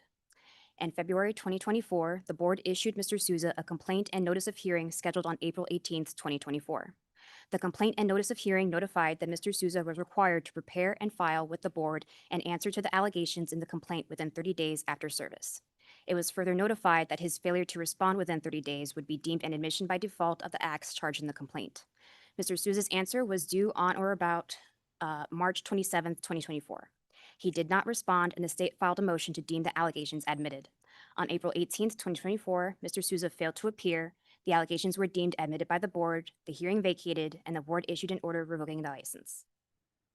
On May 9th, 2024, the board executed a decision in order to revoke Mr. Souza's pharmacy technician license. On May 30th, 2024, Mr. Souza requested a rehearing due to arriving late to the scheduled board meeting on May 8th and found the door was locked. On June 24th, 2024, the board decided Mr. Souza failed to establish any grounds for rehearing or review due to not appearing for the scheduled April hearing date, not paying the $25 civil penalty, and not completing 1 hour of missing CE. He also did not respond to multiple communications sent by staff and did not afford additional opportunities to interact with the board. On September 6, 2024, Mr. Souza's technician license was revoked. According to the definition of revoke or revocation, he may submit an application for a license reinstatement after September 6 of 2026. Mr. Souza is requesting the board's permission to submit a reinstatement application before the 2-year revocation period has elapsed. He has not submitted an application for reinstatement as of the date of this report. Approval of his request would result in the application for reinstatement being added to a future board meeting agenda for consideration. Thank you, Ms. Perez. Board members discussion? And he's not here with us, like virtually. No. No. Okay. So Which seems to be same pattern behavior. Yes. I don't know if there's anything to discuss from me. I don't have any comments. I have any comments? No, okay, I move to deny the request from the applicant. Second. I have a motion and a second. All those in favor? Aye. Any opposed? Thank you very much. Dr. Gandhi, I believe that takes us to reports. Thank you, Madam Chair. So we're on agenda item number 24. So 24A1 is our call out to the number of executive director dismissals that we've executed since the last board meeting. It's 102 complaints that were dismissed. The number one and number two reason is customer service related matters, which were 39 of the 102. Use of professional judgment is the number two reason why we dismiss majority of those complaints. And it feels like there's thousands of more in a queue that we still have to address. It's not really thousands, but there's still quite a bit left for us to review. So you're going to see an enormous amount at the next meeting as well. As you can see, this is every complaint we deal with. We give it the due diligence that and effort on all of them.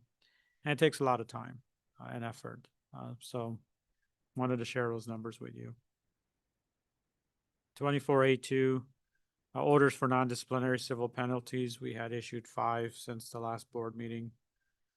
Those also take time, but it alleviates the pressure put on the board from hearing these matters. So happy to continue to do those. Third agenda item under my report is as an example of this board meeting. I think the board tabled about 12 matters, pushing them to the next board meeting. And I can guarantee you the next board meeting is just going to be as exciting as this one and just as robust. And then adding 12 more agenda items pushed from this to that one is going to add to that load. And that's one of the reasons why we may need to pivot and call an additional board meeting between this and maybe the next one or one of those time periods. We're going to have to figure out how to deal with these matters. And I think we also have growing concerns of hearings as well behind the scenes because of the AAG's office staffing. And so we have hearings that have piled up. Other matters, obviously, we went through an Auditor General report and there's some activity around that. So there may be some reasons for calling an emergency session or an extra board meeting to deal with that. Lastly is we're in legislative session right now, and there may be an emergency bill that needs to be discussed with the full board, which the chair and vice chair may not be in a position to give me direction. So we may call an emergency meeting for those reasons. So I have itemized a list for you, the reasons why we may need to call another session in addition to what we already have scheduled. So just want to let you guys know. I think in addition to the 12 items that were tabled this meeting, we also have a lot of conferences, some of which that I think will be pretty long at the next meeting. So exactly, we may need to consider that between now and the next meeting. And I know there's times that I've reminded, I think board chairs reminded, is there anything we're going to learn during the conference that we don't already know? And that's something we need to keep aware of when we call a conference. Is it just for, I want to learn more, or is it, do we have enough? And those are the things you have to weigh when you either push the agenda item to the next meeting or whatever the case, or can you make the decision right there and then? So next one is yesterday we had public comment on the immunization rule writing. Spent about 3 hours sitting in a room by myself. We didn't have any comments. We did have 3 members show up virtually, but they were there just to listen in and no comments were given. So I have reached out to the governor's office to get their final approval to move that rules package to GERC for their consideration. Since the emergency rules package expires sometime in March, we're going to be asking for an emergency provision to enact that sooner than later. Any questions? Do you need approval from us? Or you already have what you It's need? the normal course. I think you had already approved me to go through the rulemaking process. Okay. Pam, the emergency rule package can be renewed for Right. one additional time. Do you think that's going to be necessary? If the governor's office responds with an approval, we can get to GERC by February's board meeting. And if they approve it at that time, then we should be good. Because we're asking not for a 60-day delay, we're asking for an immediate effective date. You may want to I'll keep consider. a pulse on that and let you know. Next on my report is 24A5. I had the opportunity to attend an NABP executive forum, which consisted of executive officers across the country, compliance officers, legal counsel, and board members. That was a very productive, enlightening meeting. Obviously, it's staggered so that executive officers come first, and then compliance officers, and then board members, but there's some overlap.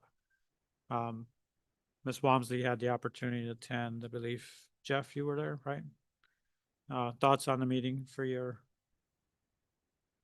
Oh, it was my first one, and I really appreciated the opportunity to go. I think one of the highlights that I wrote notes about that I need to dig deeper into was the Federation, or there was a presentation from the Federation of State Medical Boards about CE as discipline, which we use in our toolkit quite often. And they showed in their research that that it only demonstrated value if it was part of a disciplinary package, which resonated with me. And I really want to see the full research that was conducted or shared at NABP.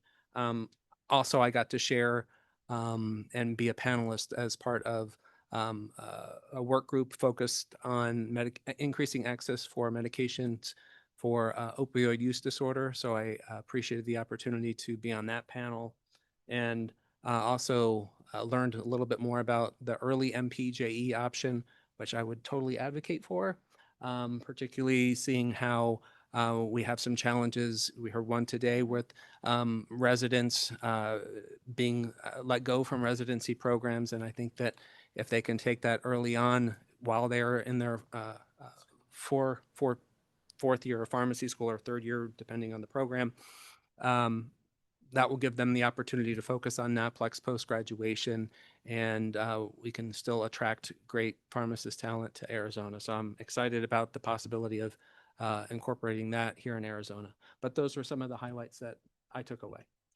That is the MPJE early, taking the exam early prior to doing your rotations was exciting. The other part of the MPJE is there's a talk of UMPJE, which is the Universal Interstate Law Exam Privilege Model that they're talking about, which consists of common state laws across the country as well as federal law, so that if you take and pass that test, any state that adopts that, you can move around. Of course, you still have to go through a process of applying to that state and stuff, but that one exam, that one barrier would be removed.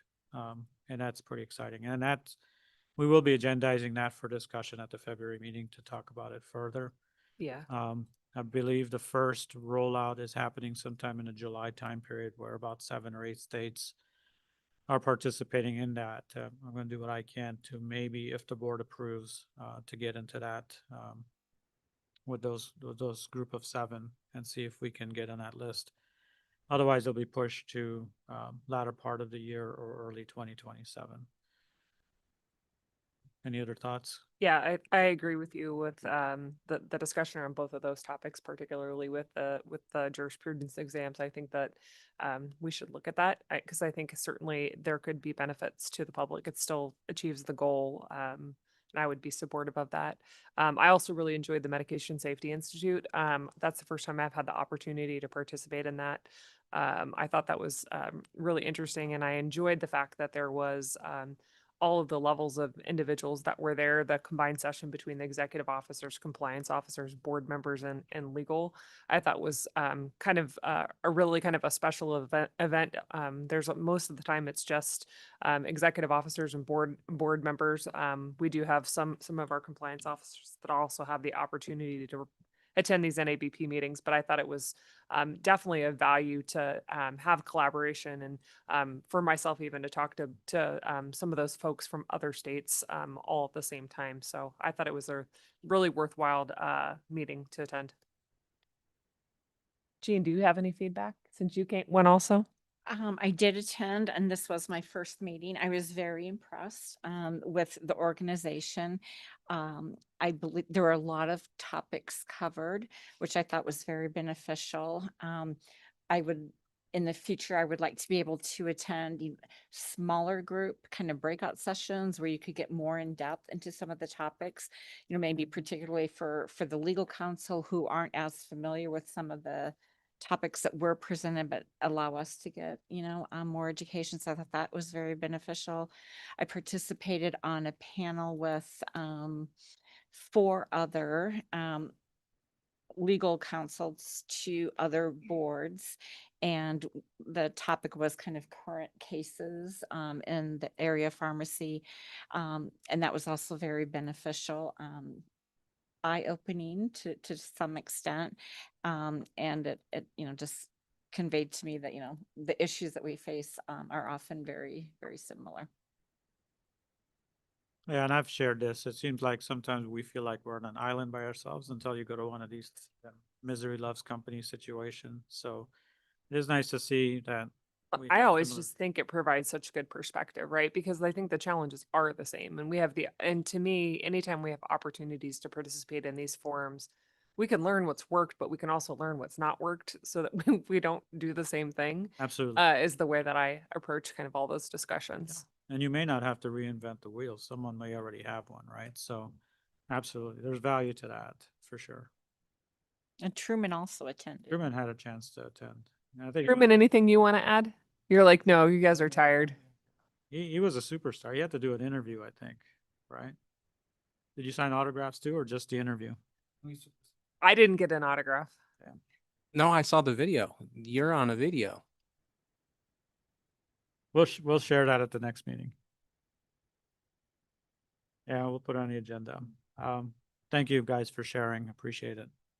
And the first meeting of GERC is the 27th of January.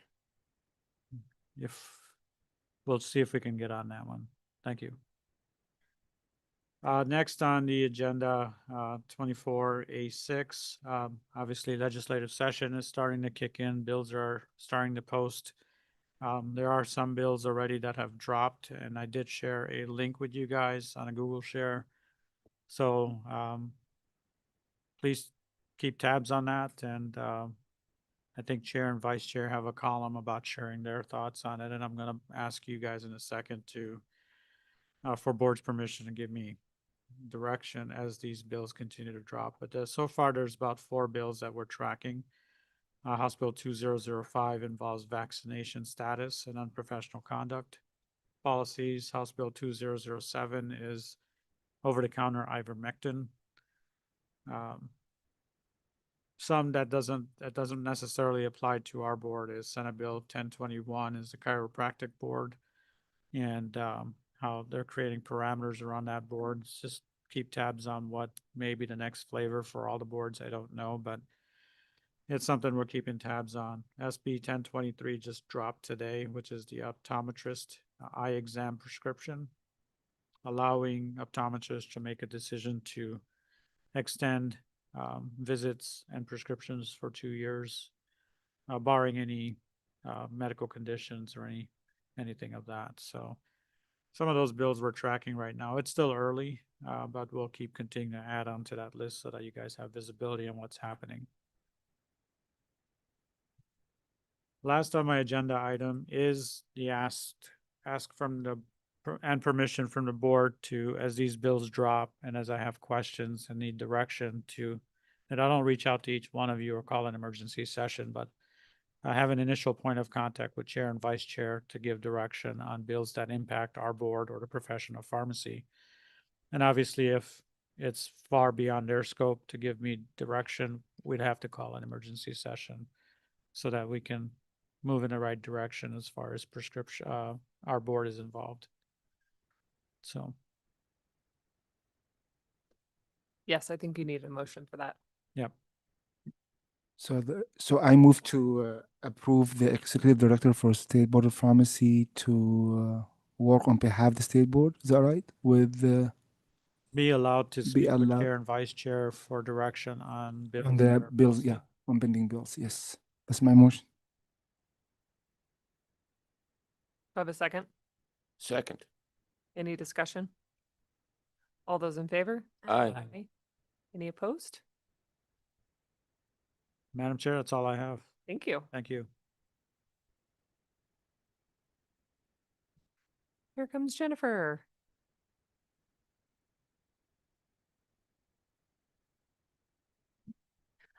Good afternoon, board members. Okay, so I have the report that you've been seeing for the majority of this year to present, and then kind of a little bit of a year-end recap that I wanted to incorporate into my report. But first off, let's talk about public records requests. So as of November 30th, the board has received 100 public records requests for this year. And to date, nearly all of those have been fulfilled. Jennifer Mitchell, again, I just want to recognize her. She is the mastermind behind dealing with our public records requests, and she does a fantastic job with these. They are intensive and require a lot of work. She does a great job. Okay. Next slide, please. Great. Okay, so this is the contact us question. Contact us data. We have a link on our website for contacting the board with questions. And of course, this is really only a portion of the inquiries that board staff receive. But as of November 30th, staff received just shy of 1,250 contact questions through the website. Again, I want to acknowledge Jennifer Mitchell. She is the conductor of routing all of these requests to the staff who need to see them and respond to them. So again, just through the website, this is a tremendous number of requests, inquiries rather, over the course of a year. And next slide, please. Okay, and this is our phone system data. I want to apologize. Oh, no, the months are on there. You may not see months in your board book, but as of November 30th, we have had nearly 8,200 phone calls enter the board's phone queue, 96% of which have been answered. You'll obviously see the increased volume during September and October. That's not surprising. That's renewal season, and we get a lot of calls during that time. I think Ms. Bolts will have some more information on renewal data. Again, this is only a portion of phone calls that are received by staff. We have other lines, and this is just what is entering our phone queue. Mr. Hogan, I believe at the last meeting, you had a question around essentially, and correct me if I'm wrong, but basically how many rings does it take before a call is considered unanswered? And the phone system is not quite set up that way. As long as we have staff in the queue, and we do throughout the day, those callers will remain in the queue until we're able to answer that. There are times, I say that we have a 96% answer rate, and there could be a multitude of reasons for that. Sometimes that could be initiated by the systems, but oftentimes it's by the caller. Maybe they don't want to hold anymore, and that's fine. Maybe they want to go back into the IVR and select a different option. So I think the answer rate of 96% is very, very good, and just wanted to address your question from last meeting. Welcome. So obviously what I'm presenting in these slides is just a fraction of our collective efforts. You're going to hear from Ms. Bolts and Mr. Leong in a moment, but I wanted to really take a moment to offer like a quick year-end recap of what this entire team does and really point that out, because we see everybody here at the meeting presenting, but it's really hard to quantify and even qualify what the team does because there is just simply so much. I touched on Jennifer Mitchell's dedication to the public records requests and routing the contact questions. And that's such a small part of what Jennifer does. From my view, one of her heaviest lifts is she is in a constant state of preparation for these meetings. Not only preparing the meetings, but all the thousands of pages of materials that you guys have. She's also instrumental in making sure that the board's decisions are fulfilled following the meeting. That takes, weeks and weeks, up to the next meeting. I think if there's any team member who touches every area of the office every day, it's Jennifer Mitchell. Just over a year ago, Jenica Brown took on her current role of investigating most of the board's highest risk complaints. With her background in compliance and in investigations, I was able to confidently hand off this responsibility to her. And she took the program and I made it like 100 times better. Since beginning in her role, I don't know if y'all know this, but she's investigated over 200 complaints. It's phenomenal. I believe that the quality of her work, her reporting, her presentations speak for themselves. She is also instrumental in board meeting planning and communication, as well as ensuring that the board's directives are fulfilled following each meeting. And I do plan in 2026 to provide you with some additional stats on her exceptional efforts. For licensing and compliance, I'm going to leave this to Hannah and Truman to highlight the efforts and accomplishments of their respective teams because they are going to do that best. But we would be remiss to not state how very fortunate we are to have such an exceptional group of extremely bright, talented, and innovative individuals who are continually driving for excellence in licensing and compliance. Hannah and Truman are continuing to grow and develop their teams. It used to be that not every licensing administrator sat up here and presented to the board, but they all do. And that's really cool to see. I don't want to forget about the PMP. Doug and his team do a fantastic job of showcasing all of the meaningful work they do for the PMP. I am not the person to articulate all of that, but I will say that the members of the PMP are excellent partners to everyone in the office, and we all feel fortunate to learn from and collaborate with them. And then finally, I'm sorry, Jean, but I am going to recognize you. Jean Galvin, our Assistant Attorney General, is superhuman. And without her, I really don't know how we would get through anything. So I just want to call this all out. I know I can't sit here and create a laundry list of everything that this team does, but they are awesome. We're small. We're not even, I don't even think we're 30 strong, but we're mighty. And we have really talented, bright people who work here, very professional people. They all care about what they do. They all care about upholding the board's mission. And we're all really appreciative of each and every single one of them. So that's what I have. Thank you so much. Yeah. Thank you, Jennifer. Jennifer, can I ask a question? How long typically does a person spend on the call and just answering general questions? Absolutely. I can tell you that. So that is. I can tell you when Tariq calls me, it's about an hour. I bet you like 50% of the phone calls from me. So we have an average call handle time, Mr. Thorwald, year to date of 3 minutes and 38 seconds, and an average call talk time of 2 minutes and 55 seconds. Do you have any, are they generally general questions, or what kinds of questions typically are they? If it's okay, I'd like to have Ms. Bolts respond to that because her team is handling that phone queue. She'd be the best person to answer your question. So Cam, you made her laugh. She's not stopping. I apologize. What was your question?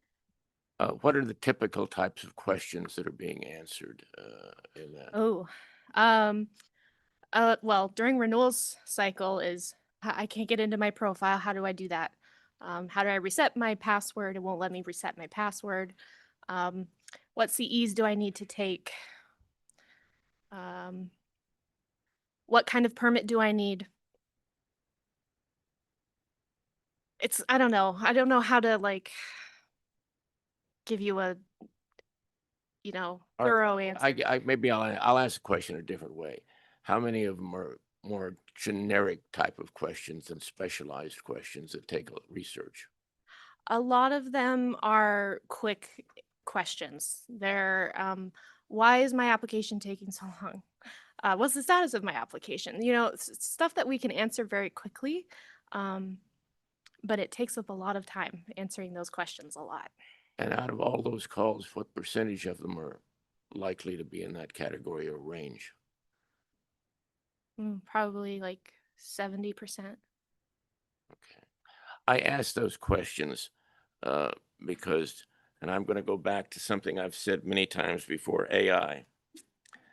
One of my companies that I'm involved in, we are working on setting up AI for our company to answer inbound as well as do outbound calls with guardrails on them to prevent errors and misinformation and even subcategories. So if you're going into one area that's generalized and you can move into another one, it'll even do let people know about meetings and follow-up things that need to be done automatically. And it's tailored to do that. For our company, it'll take about a week to 2 weeks to set up. And this is not only for the US, but internationally and in multiple languages. And it will save the majority of our time to do that. But for us, it'll be about 90%, but it'll also schedule calls. If we need to call back, it'll schedule it with a key person. It'll do all of that for us. And when you're talking about shortages in staffing or need to increase staff, and if you can save 75% of the time that you're using now, to me, it would be very much worthwhile looking into. That's why I asked these questions. Thank you. Hannah, since you're already up there, you want to go next? And then we'll go out of order. Sorry, Truman.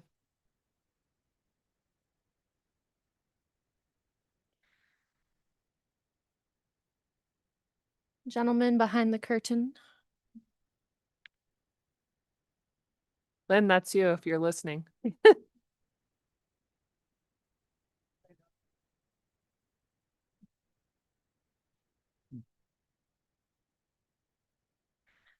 All I have for you guys is my activity report. I don't have anything special this time around. So. If you want to go ahead and start talking about it, Okay. while he pulls it up.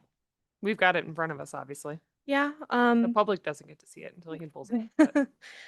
So I have new numbers for you guys for the months of October and November. The first slide that we have is the number of issued licenses, registrations, and permits year to date. So in the month of October, total was 442 licenses, registrations, and permits. You can see we had quite a few trainees. Good amount of technicians, not so many interns. Most of them were already licensed in August and September. We have some pharmacists who were able to pass their exams in October and November. Not too many, but that's not surprising given the time of year. And we had some pharmacies as well. In November, our numbers decreased. If you take a look at the numbers, before these 2 months, you can see we definitely dropped down in the number of licenses, permits, and registrations issued. However, keep in mind that's during renewal season. So we're continuing to process new applications while we're also dealing with the renewal cycle every year. So, and we're also getting that extra volume of calls. So it's just an extra amount of work. We're the same number of people. So that's why you see those numbers that you do. The next slide that we have is the number of closed licenses, registrations, and permits. Before October, there really weren't that many, but as you can see, every year people's licenses and permits expire October 31st. It's the same. So we had quite a few closed licenses in November. Most of them were technicians. So some people, maybe they forgot to renew The number or of pharmacists is kind of surprising, 426. yeah. Again, I think probably the reason for that is people move out of state and they decide, I don't need that license anymore. Trainees, it's not a specific time of year that they expire, so that's not surprising.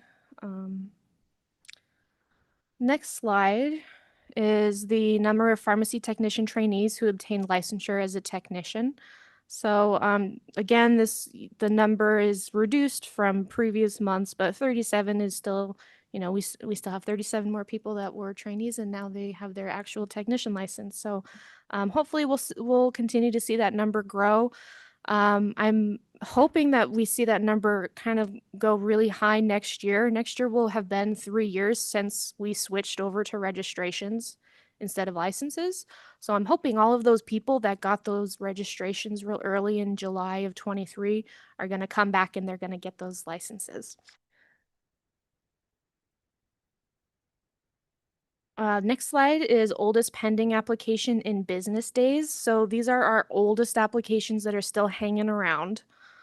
As you can see, we have really tried to improve on our pending application times.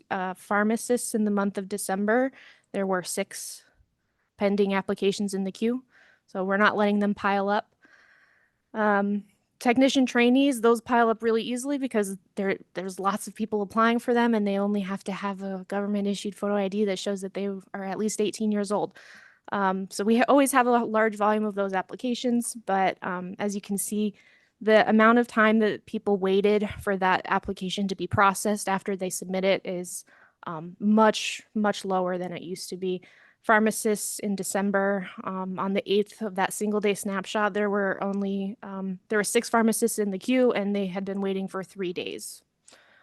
Oldest application was manufacturer applications. Of course, I have my new team members and they're all still learning permits, but we're moving along quite nicely. They've really done well with learning pharmacies and now they're going to move on to wholesalers and manufacturers. So hopefully we can get those wholesaler and manufacturer numbers down.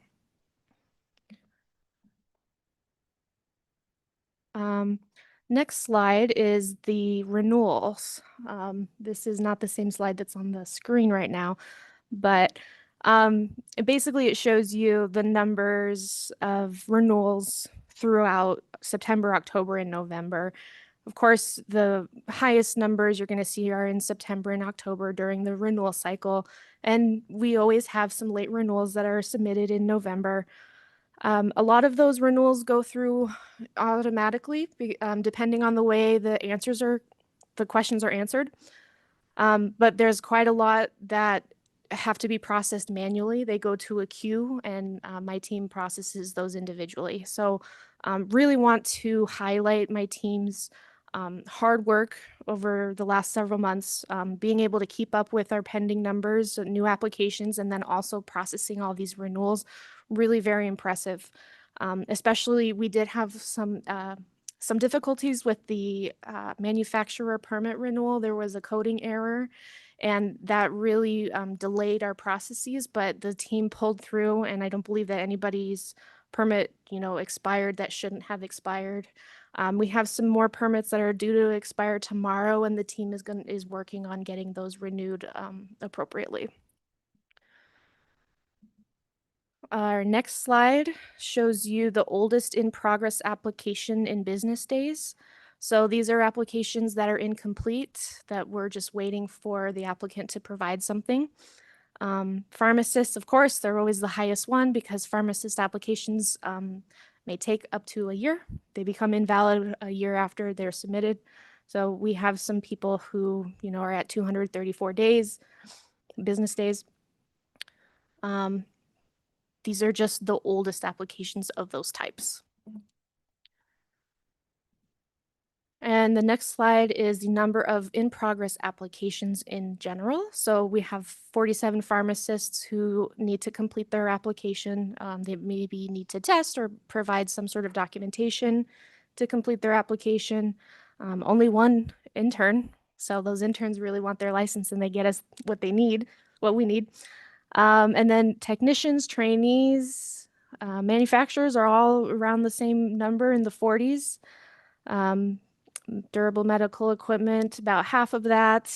Pharmacies, surprisingly, are a little high there. I'm hoping that once we get all of our new applications that the board approved on our website, that that will cut down on those incomplete applications. And that's what I have for you guys. If you have any questions for me, I'd be happy to answer. I have a question. When you initiate a permit for a pharmacy, for example, pending inspection, how many months they have to get the inspection done? There's a statute that defines the unprofessional conduct of a pharmacy not, or a permit not becoming operational within 9 months. So if they don't pass an inspection before 9 months, it could be considered unprofessional conduct. However, they could request an extension.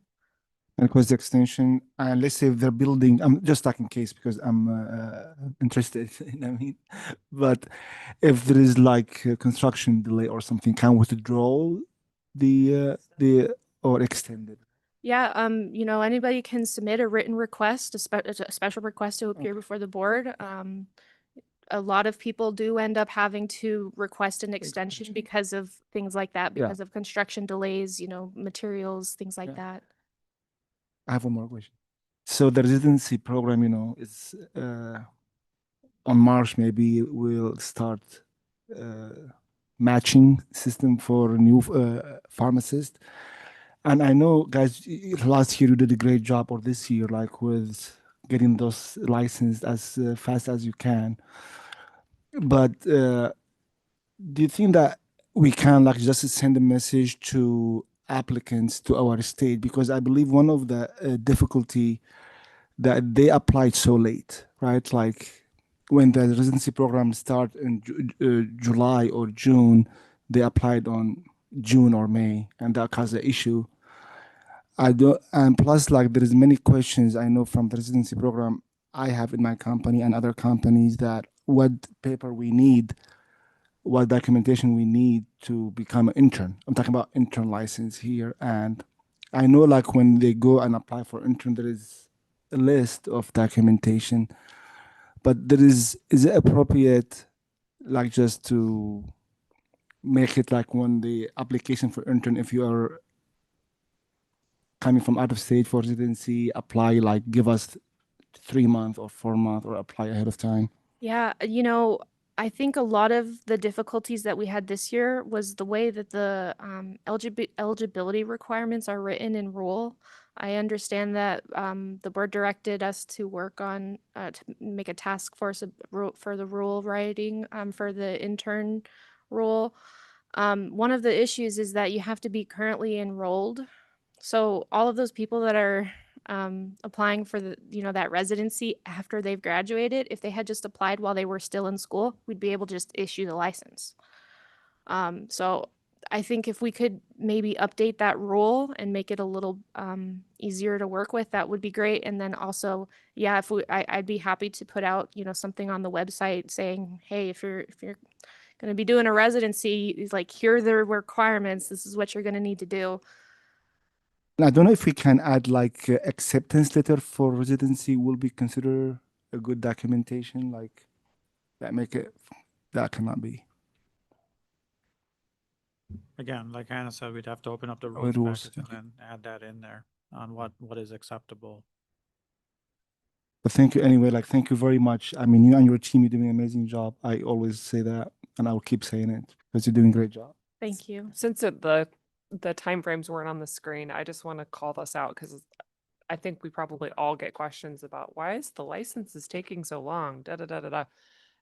If I'm reading this correctly, your average processing time for and for the oldest pending application is 11 days combined with all license types. We're looking at 3 days for pharmacists and 9 days for technicians. So if people are submitting complete applications, they're moving through the process very quickly. If they're taking longer than 9 days as a technician, there's probably a problem, right? Is that fair? Yes. Okay.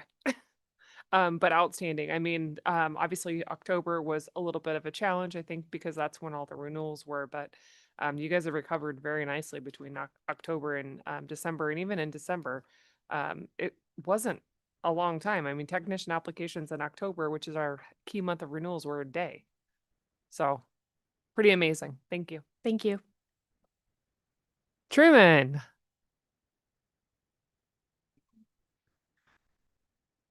Hello, members of the board, and happy holidays if I don't see you till February. My name is Truman Leong, Chief Compliance Officer, and happy to report on compliance officer activities for the months of October and November. I just want to say thank you to the Deputy Director for the recognition. I would like to echo that with our compliance officers in the room, now 9 deep. Without their tremendous hard work and dedication and vigilance in the field, we couldn't get everything that we have in front of you today to report on. So. For the number of inspections in October, compliance officers had completed 115 inspections and 86 in November. It brings us to the year-to-date calendar total of 1,212. Just for the board's reference, in 2024 calendar year, compliance officers had completed 1,300 inspections. So if not anything, pretty consistent across this year as well. And that is also considering that we had one new compliance officer still within her 1-year tenure with the agency and ongoing training. So excited to see what next year would bring. Total number of violations issued in October were 5 and number 7 in November. Next slide, please. Sorry, next slide, please. Total number of permits visited but not inspected, also training and learning seminars in the field, 20 for the month of October and 15 activities for the month of November.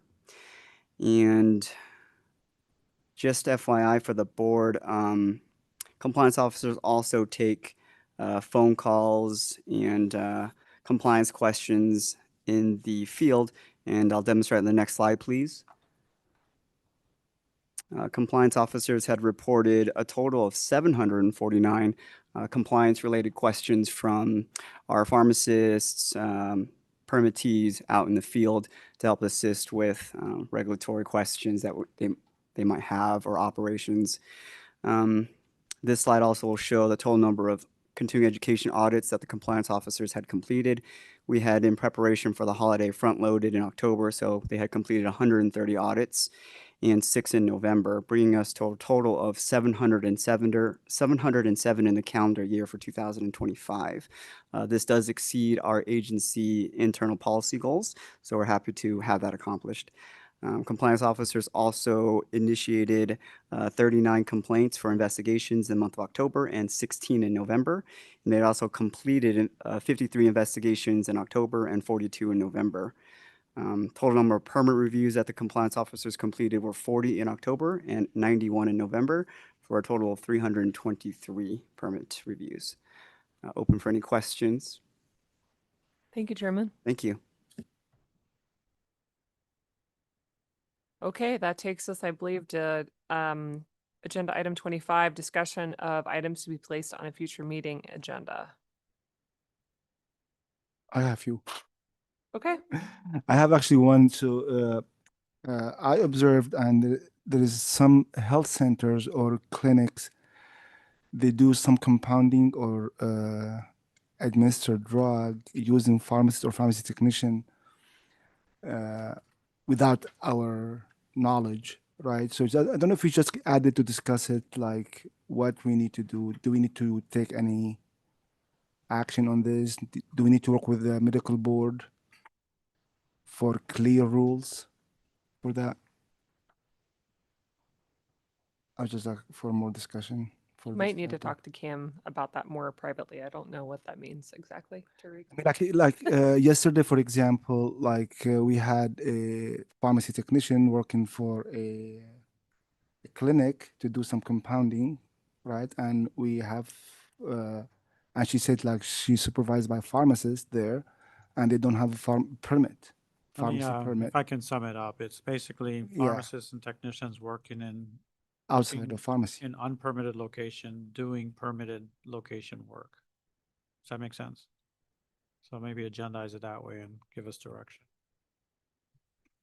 Just like to work with medical board, or I don't know if we can regularize this. It's worth the discussion. Is what? Said you have a couple. What else you Yeah, I got? mean, now since the first one did not go well, so the second so the second one, I don't know if we're gonna discuss this ESA, the SCSA in near future. Talked about it at the last meeting. Yeah, but we didn't finish the rules, right, on this. They're Like, still coming. They're in the work. it's still coming, yeah. Those couples, that's it. I have a couple. I would like to bring back this ERX transfer conversation. I don't know if there is a way to look at it outside of the rulemaking since it'll take a little bit. Because I'm afraid we're gonna have like 10 deviation requests probably at the next meeting if we're not careful. So I don't know if there is a way that we can look at a substantive policy, something in the meantime while we're moving through that process. Because maybe you and Ms. Galvin take a look at that and see if there is anything that's standing in the way. I do think looking at that rule that Mr. Hunnell is correct, it would have to be done under common ownership. So I don't know if there's a substantive policy or something we could do in the interim with the rulemaking. I thought the item that was brought up yesterday in the call to the public around gabapentin is perhaps worth a discussion. I believe in the past that was not an option for us, but now we do have the ability to decide what is scheduled in our state when previously it was all in statute. So I totally I think support it's that. at least worth a discussion. I don't know if these both need to go to the full board or if this is something we can do at rule committee. I think the gabapentin could be done there, and at least it's a broad group of people to perhaps bring back a recommendation and then if there's anything else we want to consider as well. Do we need to send it to public, also public comments? Yeah, it will. Yeah. Any rulemaking would be. That's what I had.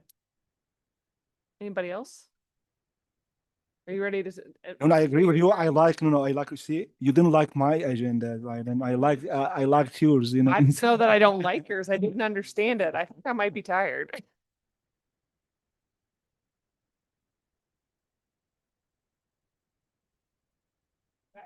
What else? Anything? I can add one to my own list. What else you gonna add? I'm not proposing that we license everybody in the country, but I think it's worth a discussion to address pharmacists that are unlicensed, working in a non-resident location that's permitted by us and how to manage. I think we dealt with unpermitted activity by businesses through statute. And maybe we need to do unlicensed individuals working in permitted location that are non-resident in statute or something of that nature. I mean, I think we could have a discussion. I personally don't want to license everybody that's not a non-resident. That's why maybe we do it a different way, which is what we did with the unpermitted activity type situation. Because not all states have jurisdiction over things that happen in Arizona. We were fortunate that Ohio has that jurisdiction, but there's a lot of states that don't have jurisdiction if it doesn't impact their residents. We can have a discussion. I don't want to license everybody though. No, I don't. That's just my I opinion. don't want to do that. About PIC.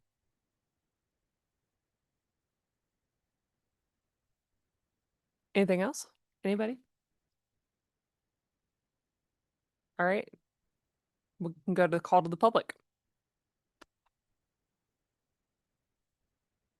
Roger? Not today? All right. We'll put it up on the screen. Yeah, go ahead.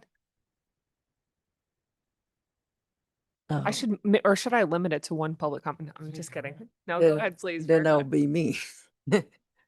Well, Madam President, Mr. Vice President, Dr. Gandhi, I would like to take this opportunity to thank you for putting gabapentin on the next agenda. That means a lot. Many years ago, before Soma and Altram were non-controlled, our practice was based on giving reasons. For example, the tramadol. We have always given a reason. You get the equivalence of codeine 30 milligram from tramadol. We treat it as a controlled substance. Having that as a controlled substance made a lot of things much easier. Preventing one misuse, over-prescribing, over-dispensing, addiction, saving lives means a lot. So gabapentin, when it moves to that discussion, I walk out today rejoicing with that mission to put it as a control 5, or at least to be reported as on PMP.